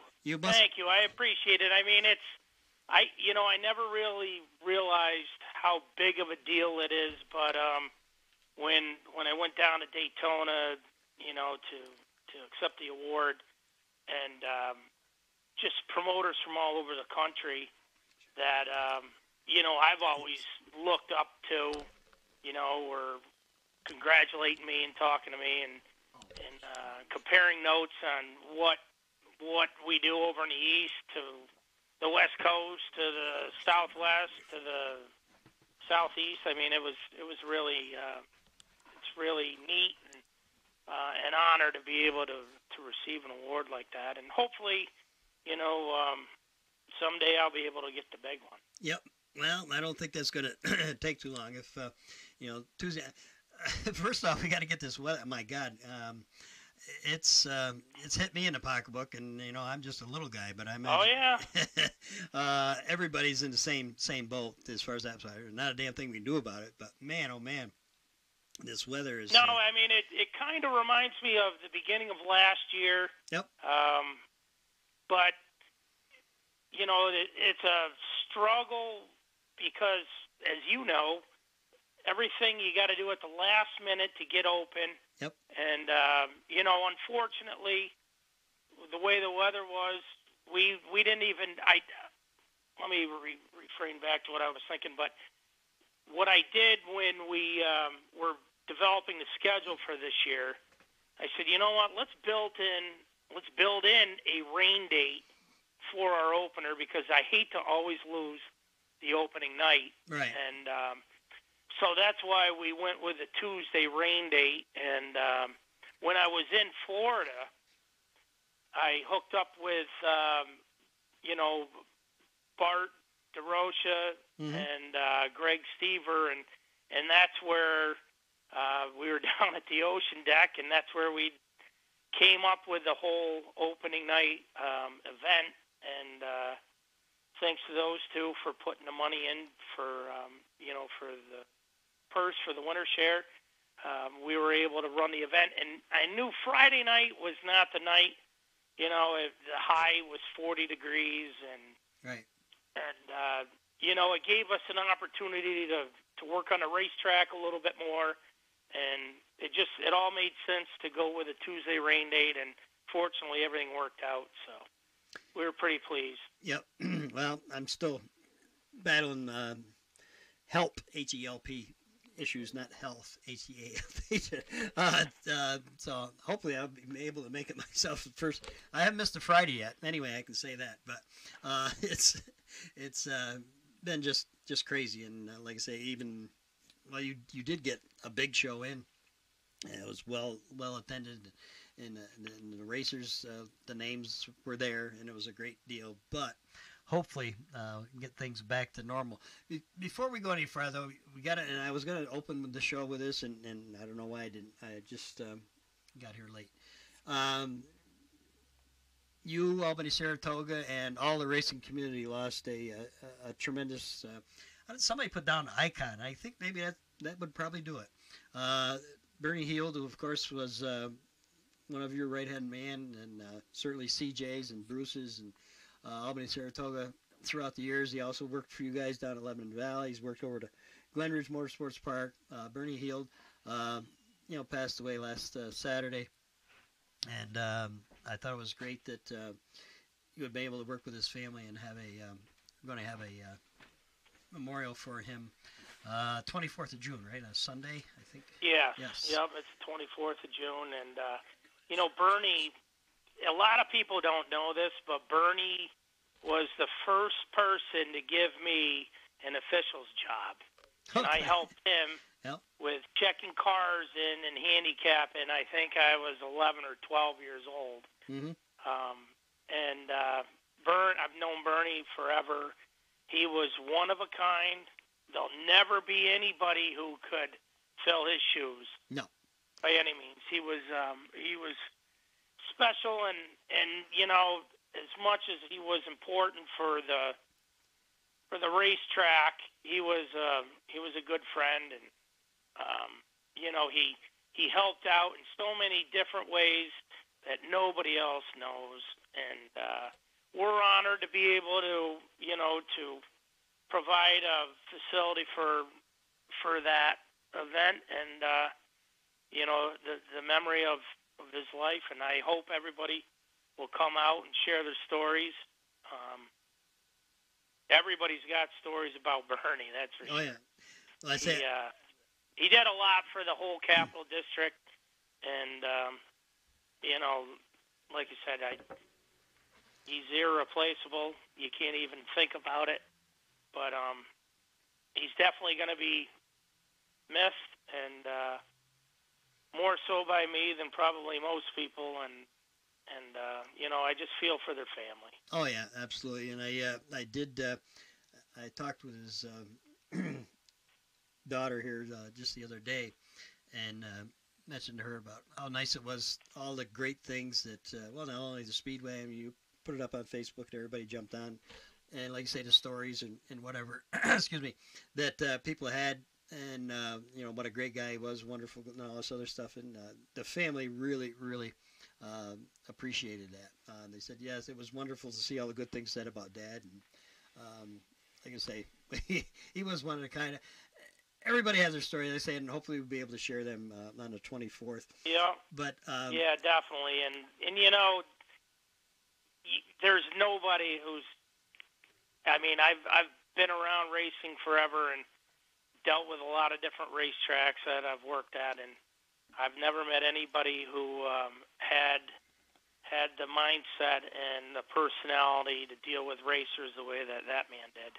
No, it's such an honor to be able to say that I was able to work with him and have him as a friend. Yep. Yeah, me too. And I said I was lucky enough the last several years there when when the night was over to go up. I always had a Friday night chat up in the tower afterwards, and I saw a plethora of racers from time to time in various stages of anger, and the guy was like, I don't know. A god or a saint or something. He'd sit there, not really make any kind of emotional look or whatever. And a guy would come in there, and hey, racers, we know this. You're in the business. Are just, they wear their passion on their sleeves. They come up there. I don't think anybody ever tried to hit him, but they were screaming and hollering about this. Bernie would sit there. Okay. I will pass that along to Bruce. I will pass that along to Lyle. Yes. And by the time the guy left, he got rid of all his whatever he had and walked out. And I don't think they not all of them had smiles on their face, but they felt as though somebody listened to him. And I think that was his. Yep. He did that, and like you said, there was nobody better for that end of it. That's as well. But anyhow. On a happier note, the weather is hopefully breaking for the right, and even going back to this promoter thing that you received over the winter months. What do you? I mean, it's probably a hard question to ask somebody, but what do you think makes a promoter like yourself? I mean, obviously the numbers are there. You have great car counts. You have problems that most promoters would love to have. Not enough room in the pits, not enough room in the stands, not enough room in the parking lot. Everybody that promotes a racetrack would say, wow, I wish I had those problems. But why do you think Albany-Saratoga is a magical place? I mean, it always did very well, certainly with the Richards family and even before them, the Outerkirks and whatever. But you and has been able to breathe some extra whatever it is into this whole deal. Why do you think people like to come to Albany-Saratoga? Why do the racers like to race there for you? I mean, obviously you wanted to do this all your life, and now you're doing it, and you're doing a hell of a job with it. When you get up, go ahead. I have to attribute. I know that location's a big thing, but I think the bottom line is we've created a group of people, because you're only successful as, the group that surrounds you. Between the officials, all of our employees, especially, Marcy and Mia and, Denise. I mean, there's endless amounts of people that I could thank, but you're only as good as the people you surround yourself with. But I think everybody there has such a common goal to make Albany-Saratoga, try to make it the best it can be. And, I guess the one thing that makes a big difference is that we never stop working. I mean, I get home sometimes 8, 9 at night, and then, Marcy and I might be going over, different promotions or different ideas, and then we've got a source of people that we deal with that just want to see the track be better. They help us out, and, it's just such a good group of people. And the vibe is so positive, and I think that reflects on everything. And we work as hard as we can possibly work to make the racing good, to make the concessions good, to make the facility look good. And I think ultimately all that has the effect on what people think and the support that we get. And so, I mean, in talking to some of the racers, they appreciate what we're trying to do, and the biggest key is I appreciate what these racers do and all these guys who work on their cars. I mean, it's insane the amount of hours that everybody puts in, and we're very fortunate. I appreciate every Friday, every race that we have, that we get the support that we get, and everybody, whether they're a four-cylinder, a street stock, a modified, a sportsman, or a limited sportsman, or pro stock, everybody's important. Mm-hmm. And that's the way that I kind of, that's the mentality that I have, and we try to treat everybody as fair as possible. Yeah, and that's... I look at cars when I'm running the races as numbers, not names. Right. And I was, like I say, I've been doing this and going to races for longer than you've been alive, but went to Bridgeport Speedway for the first time in quite a while, a couple of weeks ago, I guess the end of March. And, of course, obviously two of your Albany-Saratoga regulars that was awesome. They beat up on a place, so that made me feel pretty good as a Northeast guy. But one thing I noticed, and they're turning that place around. That place I've known since Leon Manchester. That's names that nobody else probably out there would know of. Started that. I remember George Weingate. Yep. And Leon Manchester was actually the one that started that, and there was a drivers group basically that ran it the first couple of years. But anyway, they've had multiple ownership there and location. They're right in the middle of metropolitan Philadelphia almost. So I mean, traffic is just a big problem. But went down there, drove all the way down with our good friend Andy Hickok. You know Andy, and we drove in and paid the money.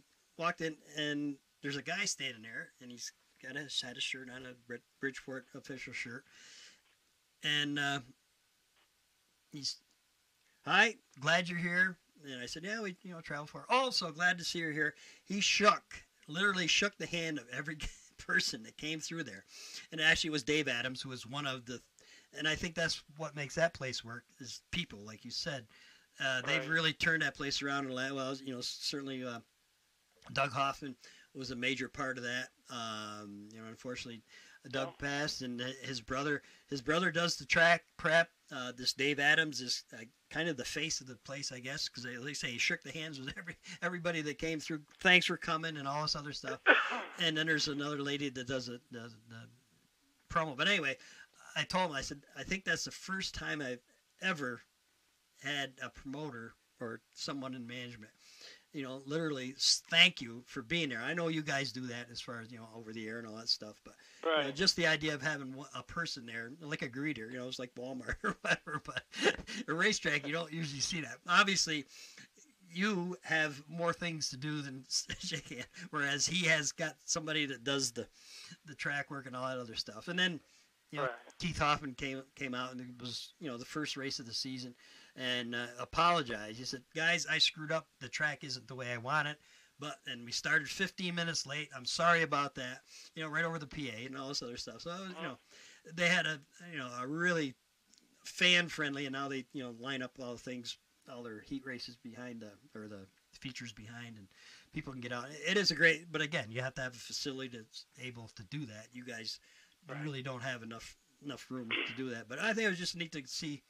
And it shows there because they have had increase in their deal there too. So there are guys that work.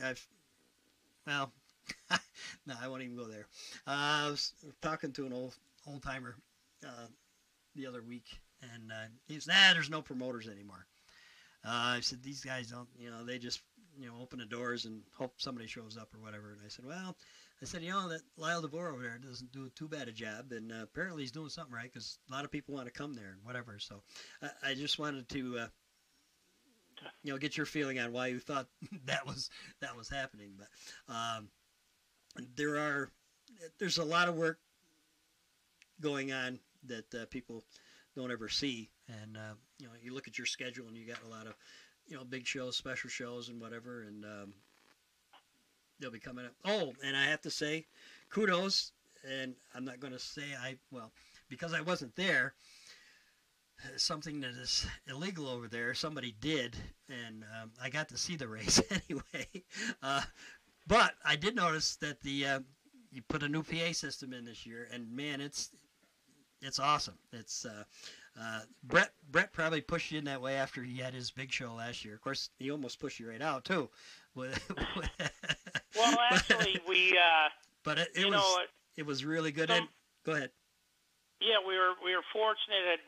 A gentleman said, "Geez, he had a business, Saratoga, and he had a sound system available, and we purchased it last year, and then a sponsor at the track, Dan Brown from Saratoga Surveillance, hooked us up with an outfit that took our equipment and put it into place this year, and we've had a lot of positive comments in regards to that. And, yep.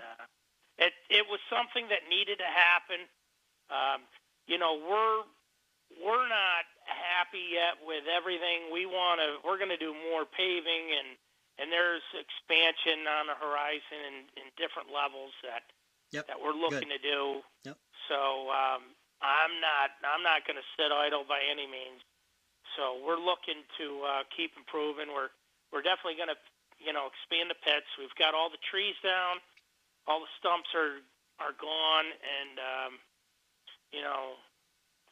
thanks to Birch Tree Service, they came in and handled that, and we're going to get some gravel and expand the pits, lighting, PA, and everything else. So just to make it a little bit more accommodating for racers, and as far as for the fans, like you said, we've got different ideas on some things that we're going to focus on and do down the road. Mm-hmm. It should be pretty good. Oh yeah, like I said, it's just been fun to watch the whole thing. Like you said, and you said this right up front from day one when you took over, the Richards family, love them or hate them, whatever, and there's plenty on both sides, I'm sure. They left you a pretty nice rock to work with, so you've kind of moved it into a more of a diamond now. But you didn't have to start at ground zero. You started with a pretty decent facility, and they've really added to it from years ago. And, no, we had to build it up, and yep. And especially from the concession end, and yep. We're trying to serve the best products we can, and the whole thing is the Walmart philosophy. We just want people to be happy, and the customer is number one. Yep. And whether it's the racer, the pit crew guy, or the person who purchased their ticket to go through the grandstand gate, I'm adamant that people are nice, and you want everybody to have an experience, and the best thing in the world is word of mouth, and if you can have positive word of mouth, I think that means more than anything. That's my thought. And, right. Well, and it's kind of like the racers, the good ones, the ones that succeed and do well week in and week out, have told me for over the years, and you've heard it 100 times yourself, the homework is done. Or the preparation and the homework is where it's won in the garage before you can get to the racetrack. If you got to screw around, and it's the same with the racetrack, which I think, as a fan, is one of the reasons why you guys are so successful. You don't screw around. You get over there. In fact, to my detriment, sometimes I barely get there in time for the features.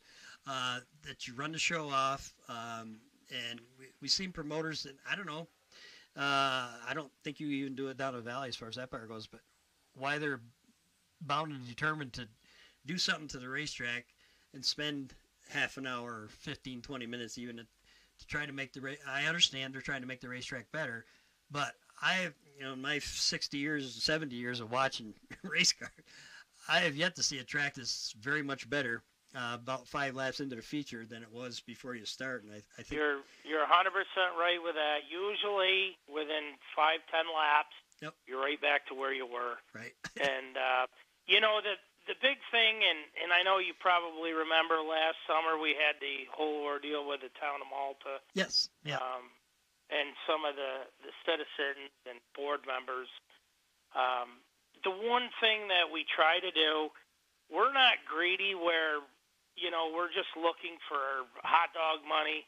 Right. That's why we just run the races. We try to get the modifieds done so that the local neighbors are hopefully happy that, the louder cars are earlier in the evening. And, we don't, I feel that, it's important that we get the show done in a timely manner, and that's why we try to run it as fast as we can. And we don't want any fans to not have a good experience, and sometimes a bad experience is waiting too long. And Yep. Well, that's why we just try to do it. And we try to get our fans accustomed to the fact that, well, if you don't like one division, now's the time to go down, to grab possibly something to eat or drink. And I think it's just smarter to keep people at the racetrack for a limited period of time rather than a prolonged period of time. Yeah, especially this. It's all about the experience. Yeah, this day and age, that's what everybody wants. Something. Hopefully a 2.5-hour show or 3, and on your way and on to something else. And I know that that's one of the keys to the whole deal. And in fact, that meeting about the noise issue last summer probably had to make you feel pretty good too. That many people showed up. Obviously not all of them lived in the town, but just the support and that the Speedway had to make you feel pretty good. Now, just before we go, and I want to have people just get an idea. Okay, we all know Albany-Saratoga is a great. Well, it is the great race place, no doubt about it. Maybe that's another one of the pluses. Brett Hearn said for 100 years, if he could ever build a racetrack on his own, he'd build it exactly like Albany-Saratoga because it's a perfect size and the way it's built for our modified race cars. But you spend about as much of your time down at the Lebanon Valley Speedway too. That's a bigger track, but sometimes the track prep may be a little easier than the short track. But if you can, you just said you usually get home 9 o'clock or whatever. So, and we're not trying to, make anybody feel sorry for you because this is what you wanted to do. You chose it. Exactly. But what's a typical day? I mean, do you work the Valley like Monday or Tuesday and then move up to Malta, or do you work both places in the same day, or obviously? Actually, you know what? Everything is contingent on what the issues are at hand at each facility and what the weather presents. Okay. I've gone and worked at Lebanon, gone to Malta, come back to Lebanon.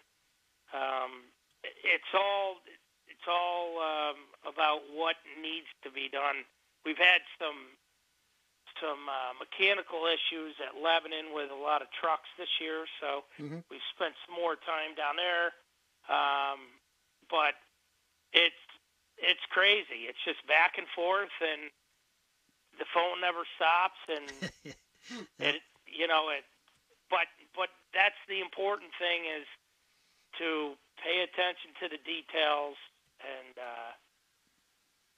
just do whatever you have to do between both tracks. And it's time consuming, but like you said, it's what I chose, and I love it. I'm living it every day, and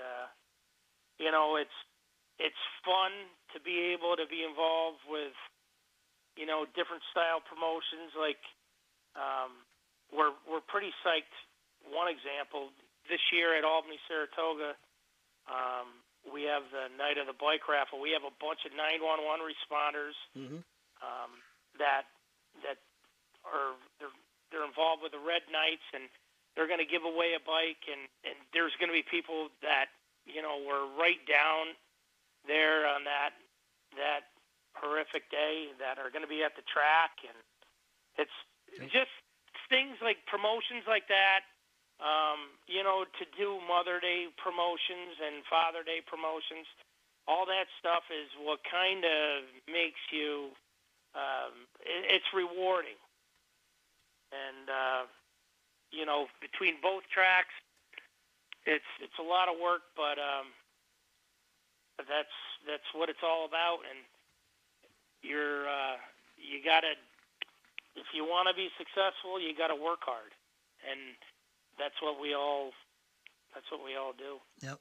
And I know we're running along here because I know that you got, well, you probably ought to take a nap here sometime here tonight. But the whole day we just talked with Tim Fuller, and he had some kind words to say. But he wanted to thank you for the sausage sandwich you bought him.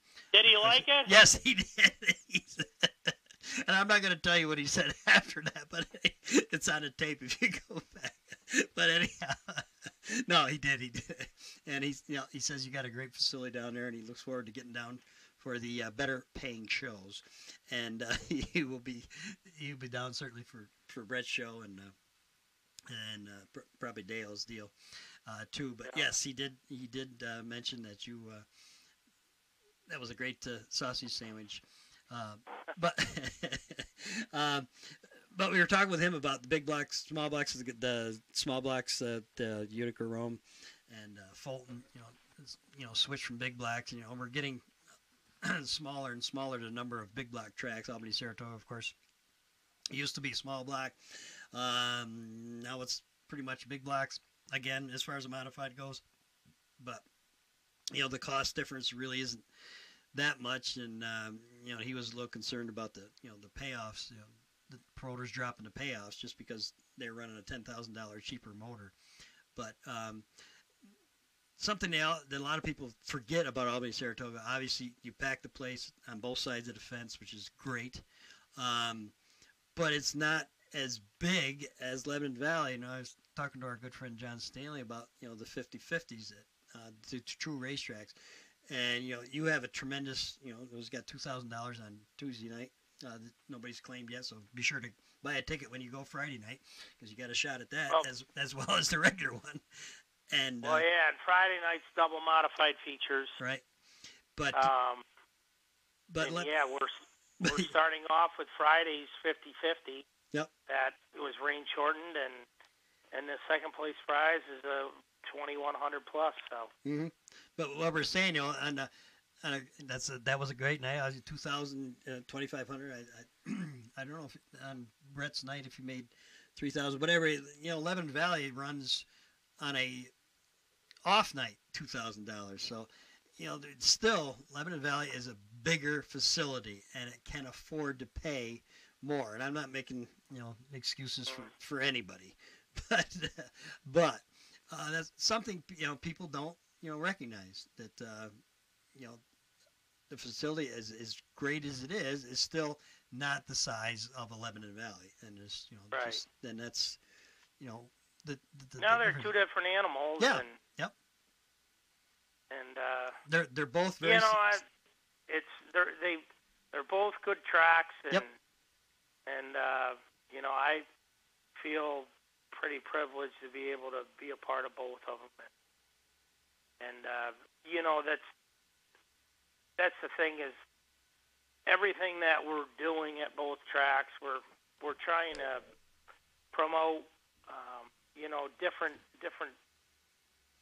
things and ideas, and both tracks aren't,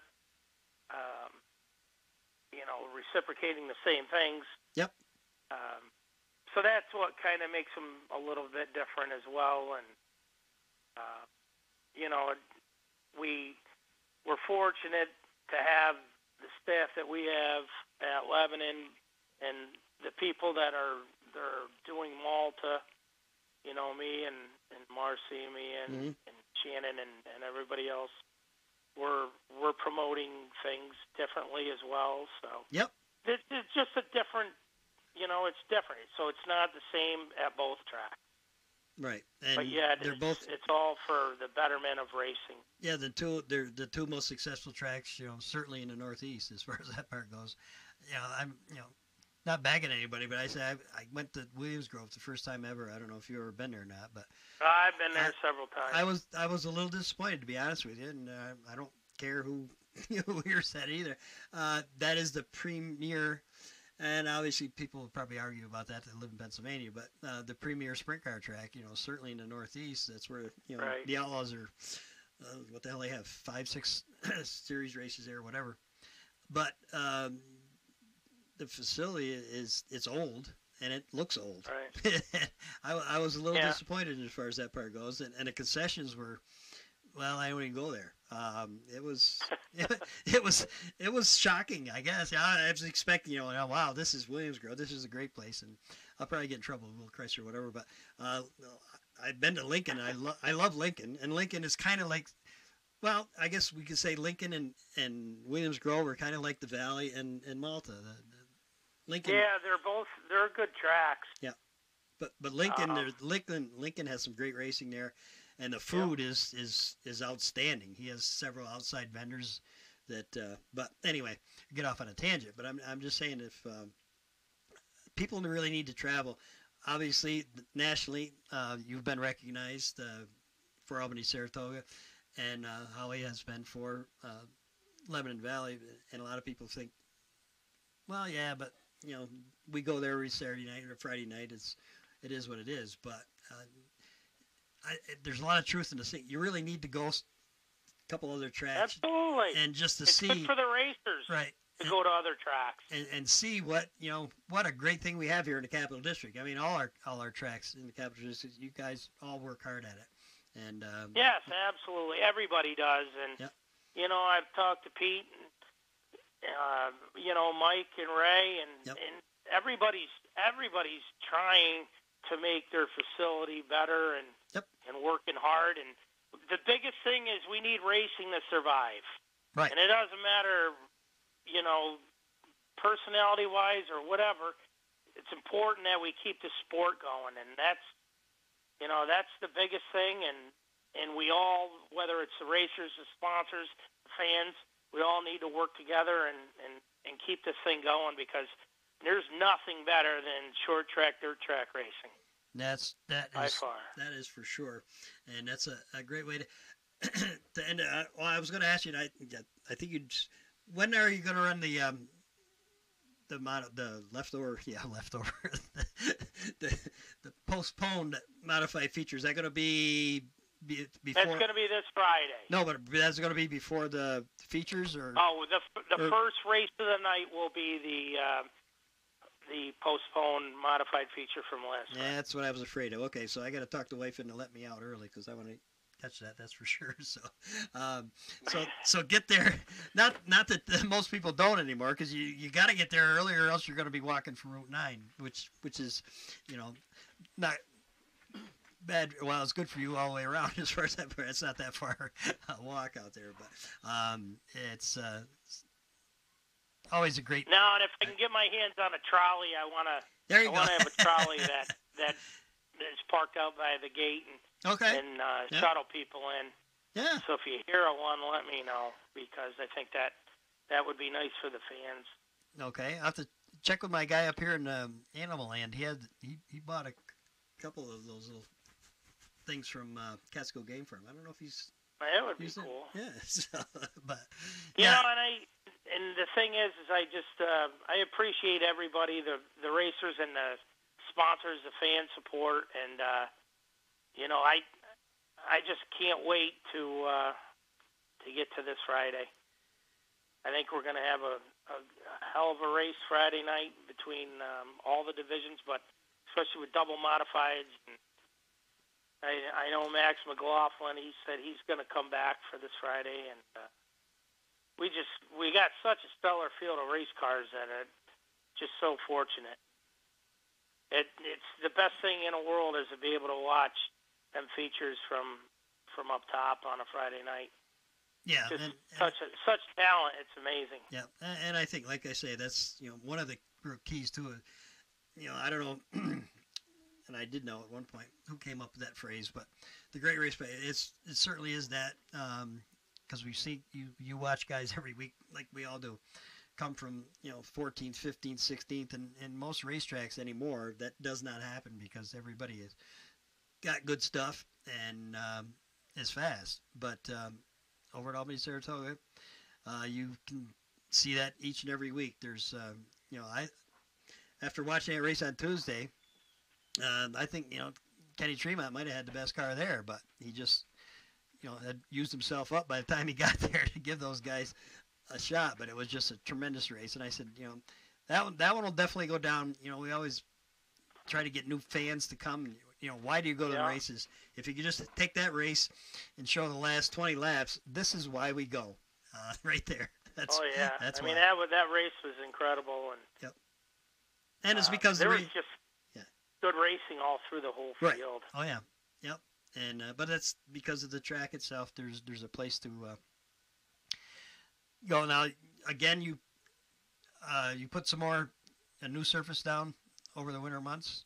Well, what we've done, which I'm looking forward to, is we purchased some land down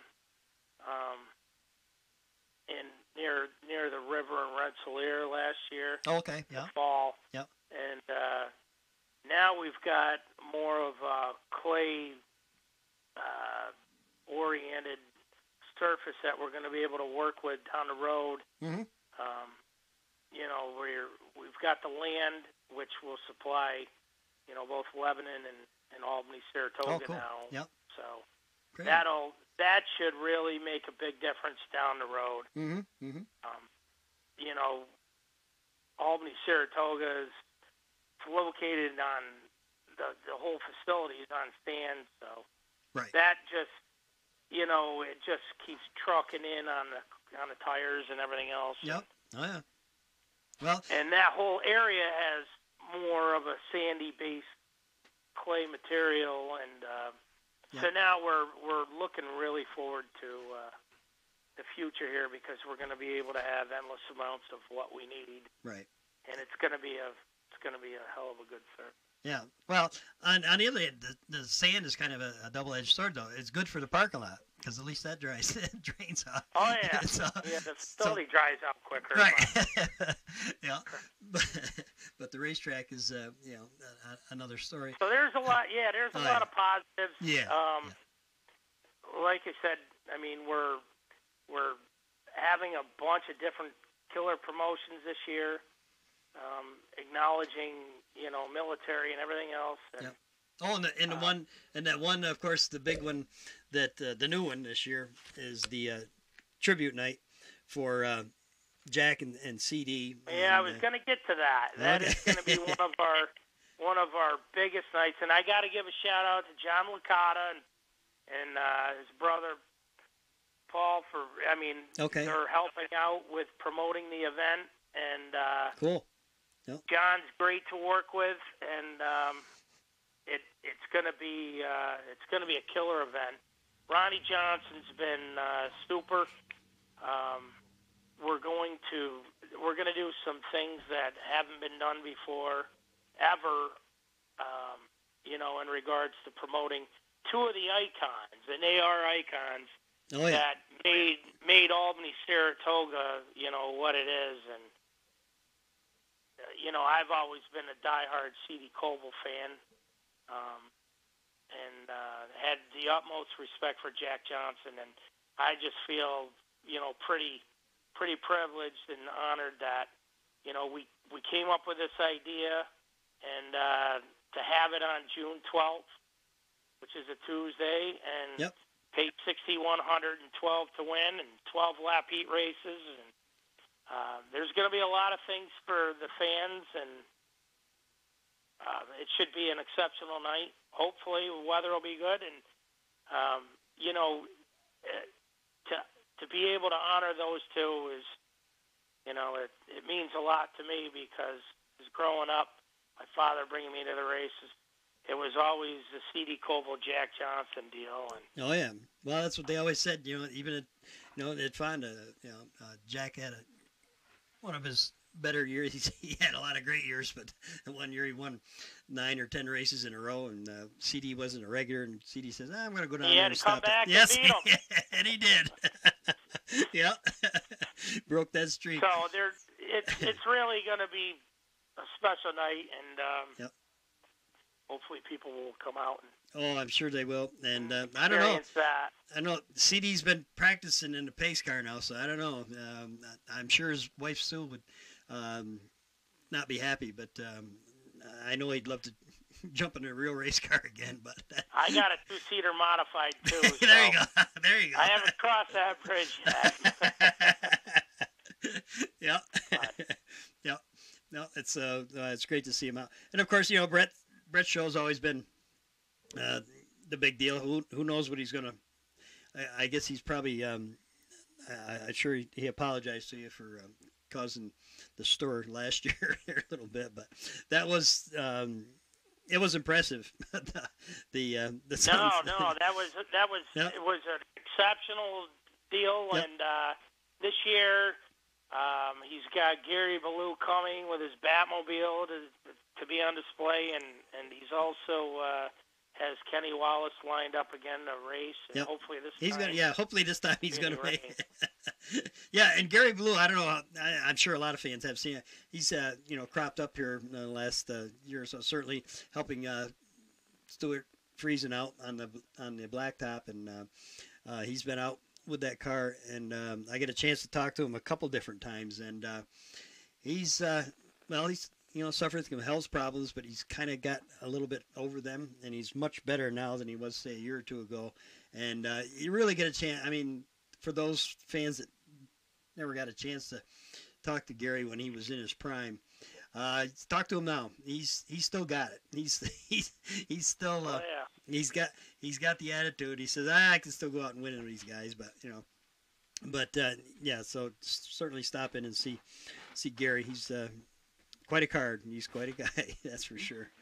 And of course, we talk. And again, on the other side, you got a lot of different memorial nights. Of course, the Mark Hughes has turned into a great night for the sportsmen each and every year, and that's on June the 8th. And then you got, of course, it's sad for you, but your dad's Stan the Man special. Yeah, the Stan the Man night yes, is huge, and now like I said, we did a lot of work over the off season, and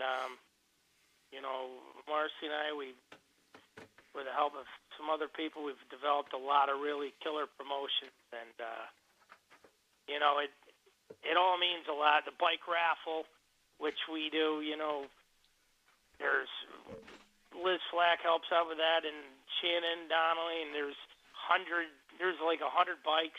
Mm-hmm. The support of the racers is second to none.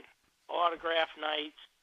I don't know. I probably missed something, but just the support that we have and the racers supporting it means so much. And I can't say enough for all the people that help, make me look good. And I'm fortunate because I'm just the person that is named in it, but you're only as good as the people you got. Oh, absolutely. Yeah, any good businessman will tell you that. That's for darn sure.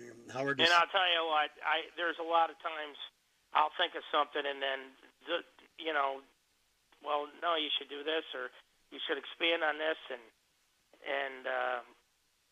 kudos to everybody because they're the ones who are helping to make Albany Saratoga the best it can be. That's right, and I like these open dates that you put on as well. Just like you said, for the spring vendor fair, which didn't happen because of Mother Nature, is special on Sunday. Coming up here in just a couple of weeks.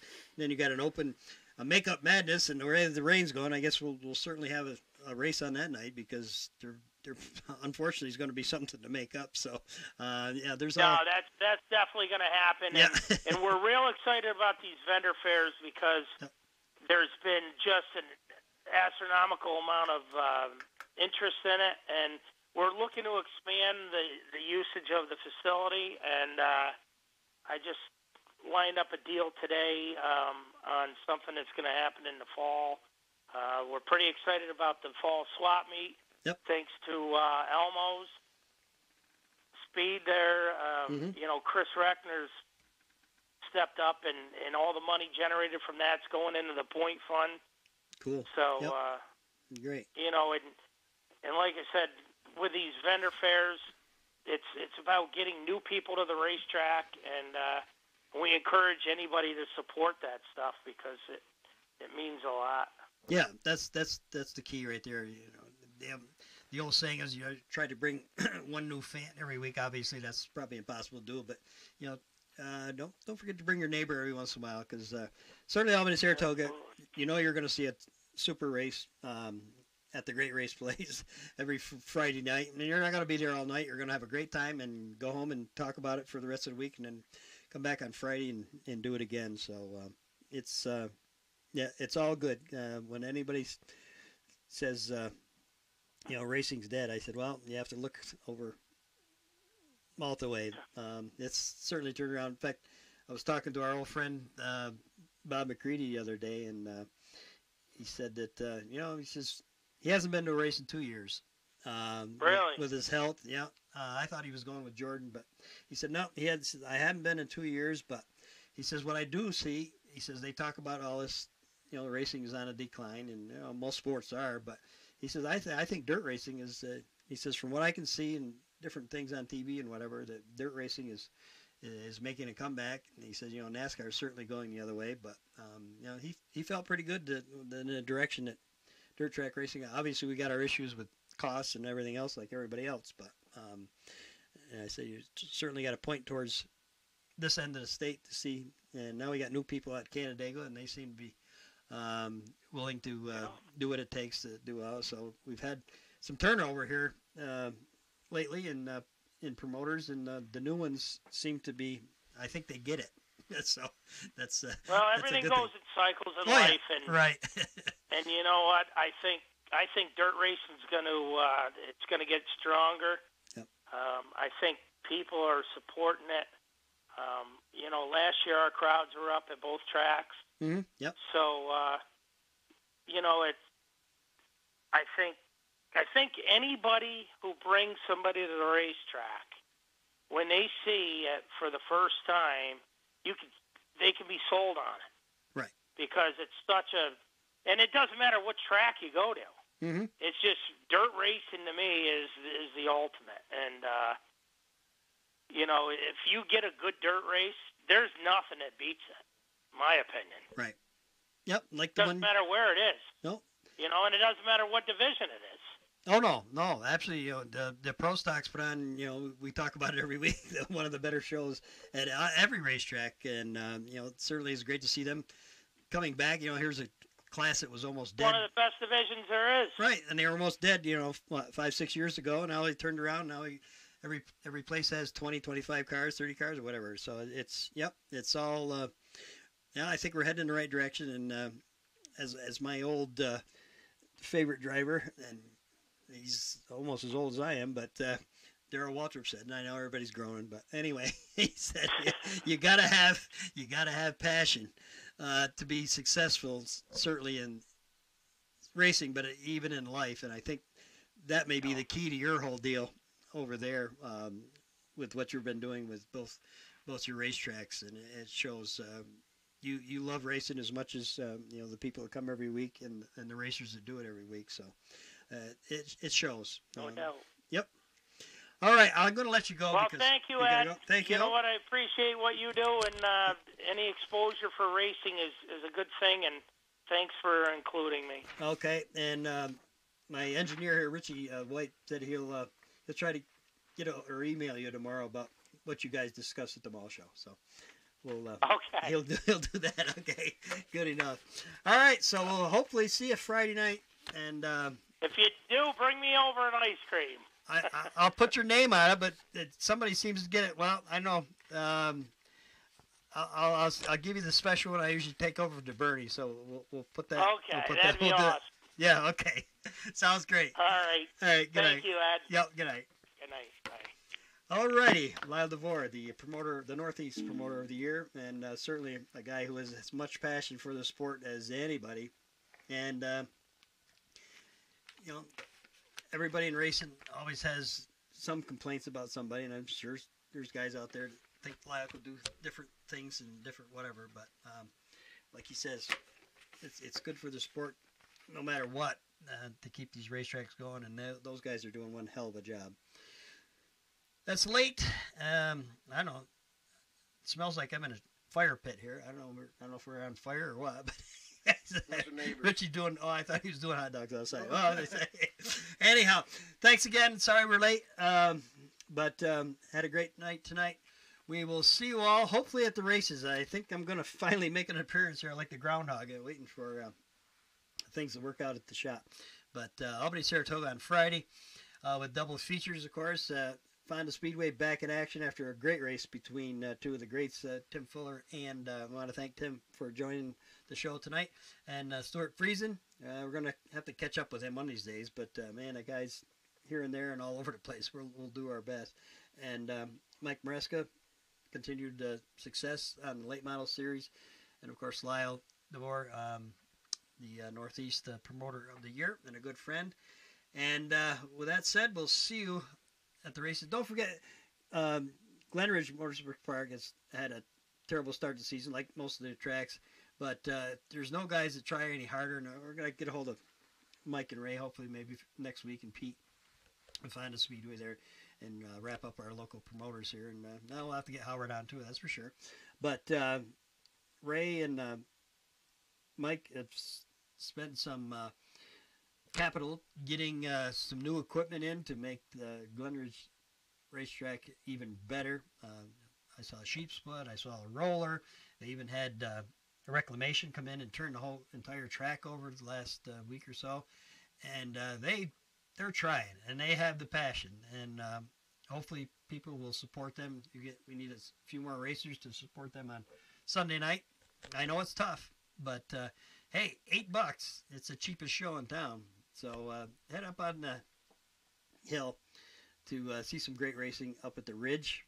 And those guys are trying harder than most to make it work.